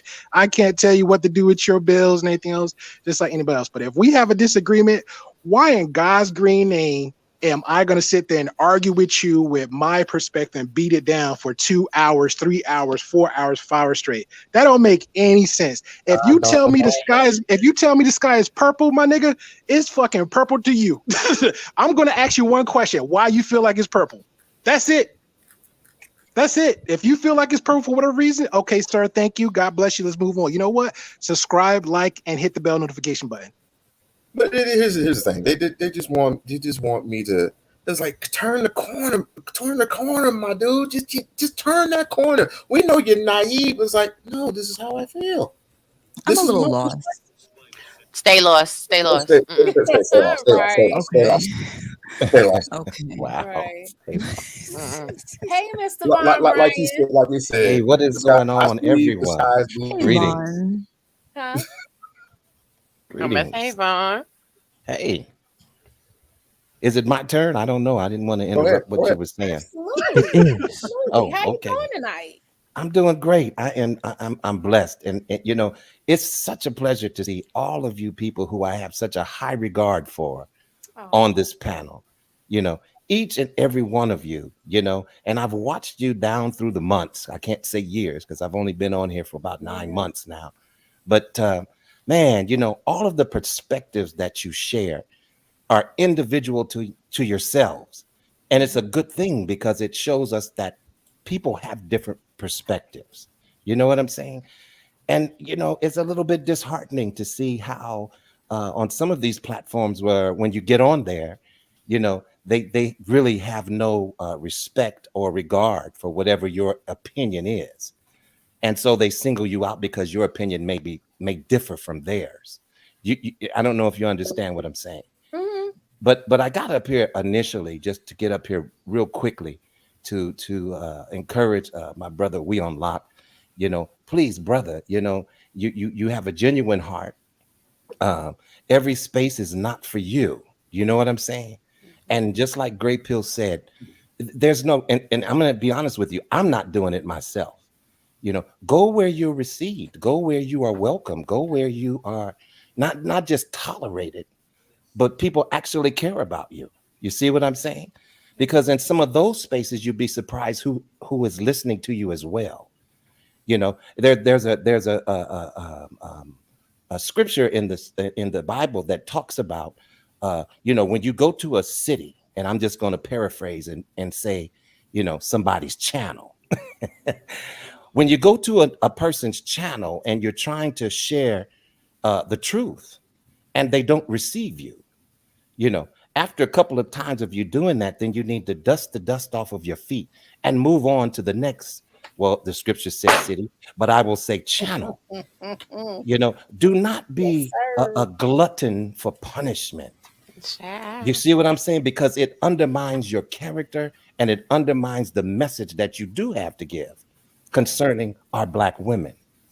You see what I'm saying? I'm not going to allow anyone to refer to me as a simp, because now you've totally taken my character off track. So what I do in that situation is I dismiss myself, because I'm not going to allow you to disrespect me. My name is Vaughn Bryant. And if you have a problem addressing me that way, then I find it hard to entreat you with conversation. So, brother, I just wanted to share that with you, man, please. You see what I'm saying? Because you're doing more damage than you are helping. You see what I'm saying? You have a great argument. You have a great position. Do you know what I mean? When you're talking about protecting our Black women and respecting them and regarding them in a certain type of way, that is a great message that you have. You see what I'm saying? Mm-hmm. But then again, you cannot cast your pearls to swines. See, because It's worth something. A pearl is worth something. You see what I'm saying? You don't just take a nice diamond and throw it in the mud. You see what I mean? And here's the last thing I want to say. When you are in a sea of sharks, don't let them smell blood. That's a good analogy. Good analogy. Shark Week just passed. Woo! Come through, confirmation. I love me some Von Bryan because I promise y'all, he always pull up and drop gems so effortlessly. I don't know if it's effortlessly because I'm always very reluctant to get up and share. I don't You know know what I'm why. saying? Because I say, don't God know help me say. why. I don't know what I'm going to We say. bite our tongues a But lot. We have you to. see what I'm saying? I don't know what I'm going to say. So I have to trust God for that verbiage, that word. You know what I mean?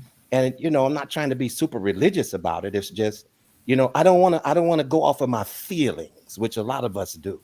Well, keep letting him use you because he is using you in a mighty way. Thank Amen. you. Thank you. Vaughn said, Holy Spirit, activate, activate, activate. Look, Miss Creative said, I love Deacon Brian views. He is so refreshing. Yes. Yeah, I hate to see when and I've always been that type of person, even in school growing up, and I was around the popular kids, because I was a nerd actually. And so I tried to throw away my nerd coat and hang with the cool people. But at the same time, I was always drawn to the one who was the underdog, the one who everybody didn't like, the one who That's everyone me. was disgusted with, the one That's who me. nobody wanted to sit at the lunch table with. And why can't we be their friend? You I see have what I'm saying? always And been a as fan of the men, I'm just going to underdog. say this, and I think I better stop after this. But as men, when we should be lifting each other up instead of tearing each other down. Mhm. Bullying, acting like a whole bunch of little kids down to the schoolyard, throwing sticks and stones. Oh, child. Genesis, I Yes. when I first met you, I honestly, truly wanted to believe that you were actually married with children, and it shocked me to think that you were you're single. Should be. I should be. I lost my fiance tragically. But I'm still here. And I'm single and mingling. I may be one day. You never know. I might surprise y'all. I might pop up with a whole husband, and y'all be like, "What? What happened? I thought she was single. She ain't never tell us about nobody." Y'all never know. I'm full of surprises. No, I, that's where it's honestly, supposed to be. I Um, honestly hope that one day that you will. No, I'm not saying what you will have I'm some. confident if I decide that I want to get married, I will have no problem. Right now, I'm chilling, but yeah, I'm And chilling raw and today. Next week it might be a whole different story. You never know. But today I'm chilling. Yeah. Viva Las Vegas. I'm sorry. I'm sorry that happened. Um, Yeah. I mean, it's okay. heal It just up. gave me another story to tell. I got another chapter to the book of Genesis. No All problem. No right, shout out problem. to you. Glass half full. The glass is half full. Amen. Yeah, I have to go 'cause I have to drive early in the morning back Yeah. home or back to my house, and stuff. But yeah, I'll be back, y'all. See y'all. I just been kind Yeah. of detoxing You with family back. and We everything Yes. else. missed Yeah. you. Good to see Hey, you, Make sure brother your hands Jedi. clean. Bye. Love Refreshing. you, Jedi big Mike. up Jedi Yes. Mike. So what'd you say, Grape Hill? Make sure your hands is clean. See, he doing too much. He doing too much. Be safe, but I ain't going. We ain't going. Yes. You ain't. Yes. Got you. And Okay, I'll see y'all, y'all soon. we gonna have some changes to the book of Genesis. Hey JD, y'all know we used to be here like for all these hours, and I can't get no clips if we here for 5, 6, 7 hours. So I'm gonna start shortening the shows a little bit. So we gonna pack it full for couple hours, and then we're gonna get off and we're gonna save it to another time. And tonight gonna be the first night of that. Oh, Cause yeah. I gotta get up Look, early. look, look, look, look. We got the holy oil right here. Blessed. Listen, I'm taking a page out of Raw B, because she cut them shows. Like, okay, we got to get some clips out of this, and I'm gonna get some clips because, like, Von Bryant, that's gonna be a clip because he be dropping gems, and somebody needs to hear these messages. So yeah, that's what we're gonna start doing. But I appreciate everybody for being here and sharing, and y'all so dope. Like I keep saying it, and I don't want to sound like I'm being disingenuous. Like I truly and genuinely mean that. Like y'all dope. Like sharing stories and encouraging, and yeah, dropping them gems. We love you, Genesis. I love y'all too. See, like I'm finding my people. That's right. That's right. And Find your it's, people. That's right. I know. I heard somebody say that your vibe, attracts your tribe. Yes. You know what I'm saying? I Yes. believe that's Brother Bolo who says that all the time. Yes. Your vibe is what's going to attract your tribe. Yes. So, it's good to be in a good space because things are more purposeful and meaningful. Mm-hmm. The conversations that we have, even though we may disagree, Mm-hmm. but it's a different type of disagreements. Right. We're not at each other's throat because we disagree. We're trying to understand, well, why do you think that way, Robbie? Mm-hmm. And again, well, why do you think that way, Von Bryant? You know what I'm saying? And we talk intelligently to each other, and we don't undermine each other's characters.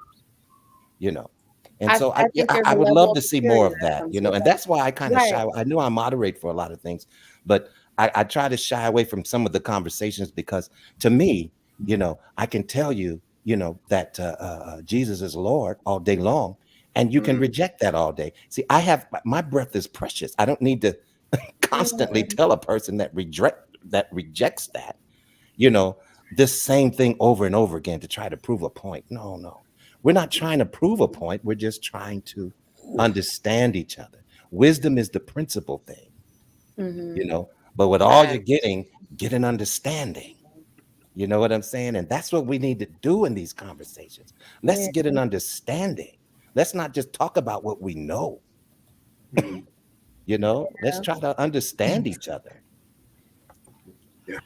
What And I I heed need your from advice. I hear the you fan. is understanding. Let me stop y'all. So y'all hang I out.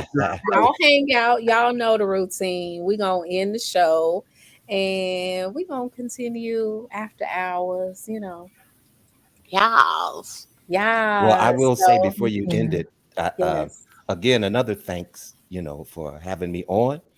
And, I Anytime. really appreciate these opportunities. I try to be slow to speak and quick to hear.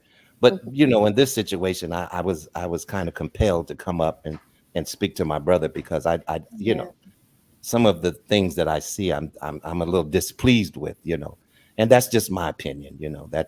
that's where I'm coming from with it.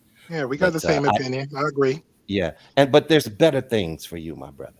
I just want you to Amen. know that, and your voice is going to be more beneficial in another place, Right. And here's the last thing I promise that I'm going to say: come out from among them, and be ye separate.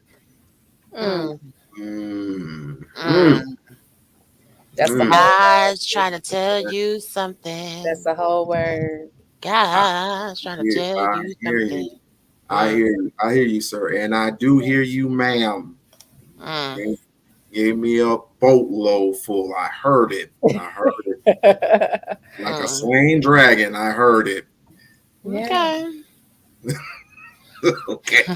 I gotta go, y'all. Bye. Thank you so See much. you later. All right. Thank you. We're gonna do final words, and then do we have to do final words? Because Von Bryant just It's your show. We can leave like that. That was a gem. We can leave it on Von Bryant. Von Bryant dropped the gems. Close Like the I don't show, even know how yeah. I can come behind that. So yeah, we just gonna play the outro and Peace, love, Take and care, happiness, guys. y'all. We'll see Peace, y'all. deuces. I don't know. Next week, in the middle of the week, sometime we might just pop up. I don't know what Let's we do it. Hey. Let's do it. Just give me a little heads up, you know. Yeah, well, you know, I got I got you, something Jim. that- We're all in a group together, so you'll get the every time you do something alert, everybody get it. So you're good. Of course, I got you. Of course. Yeah, and y'all might see something new from the Book of Genesis and somebody else, but we'll tell y'all about that later. So Hey. yeah, so we out of here, y'all. Peace. Don't change your hair, Peace. Raw. That suits you. I know, Oh. I like that, right? Don't Thank change you. it. Listen. That is you. Right there. Sorry. Y'all don't even know. We'll talk about it after show. Yeah. Take See care. y'all. Thanks for tuning in to the Book of Genesis with your host, Genesis. If you would like to be a blessing, would like to be interviewed, or if you or someone you know would like exposure for your business, call us at 708-595-7500. Again, 708-595-7500. Email at genesis@thebookofgenesis.com. That's JENNESIS at thebookofgenesis, JENNESIS.com, or contact us by regular mail at P.O. Box 40, Monique, Illinois 60449. Thank you again for listening to the Book of Genesis.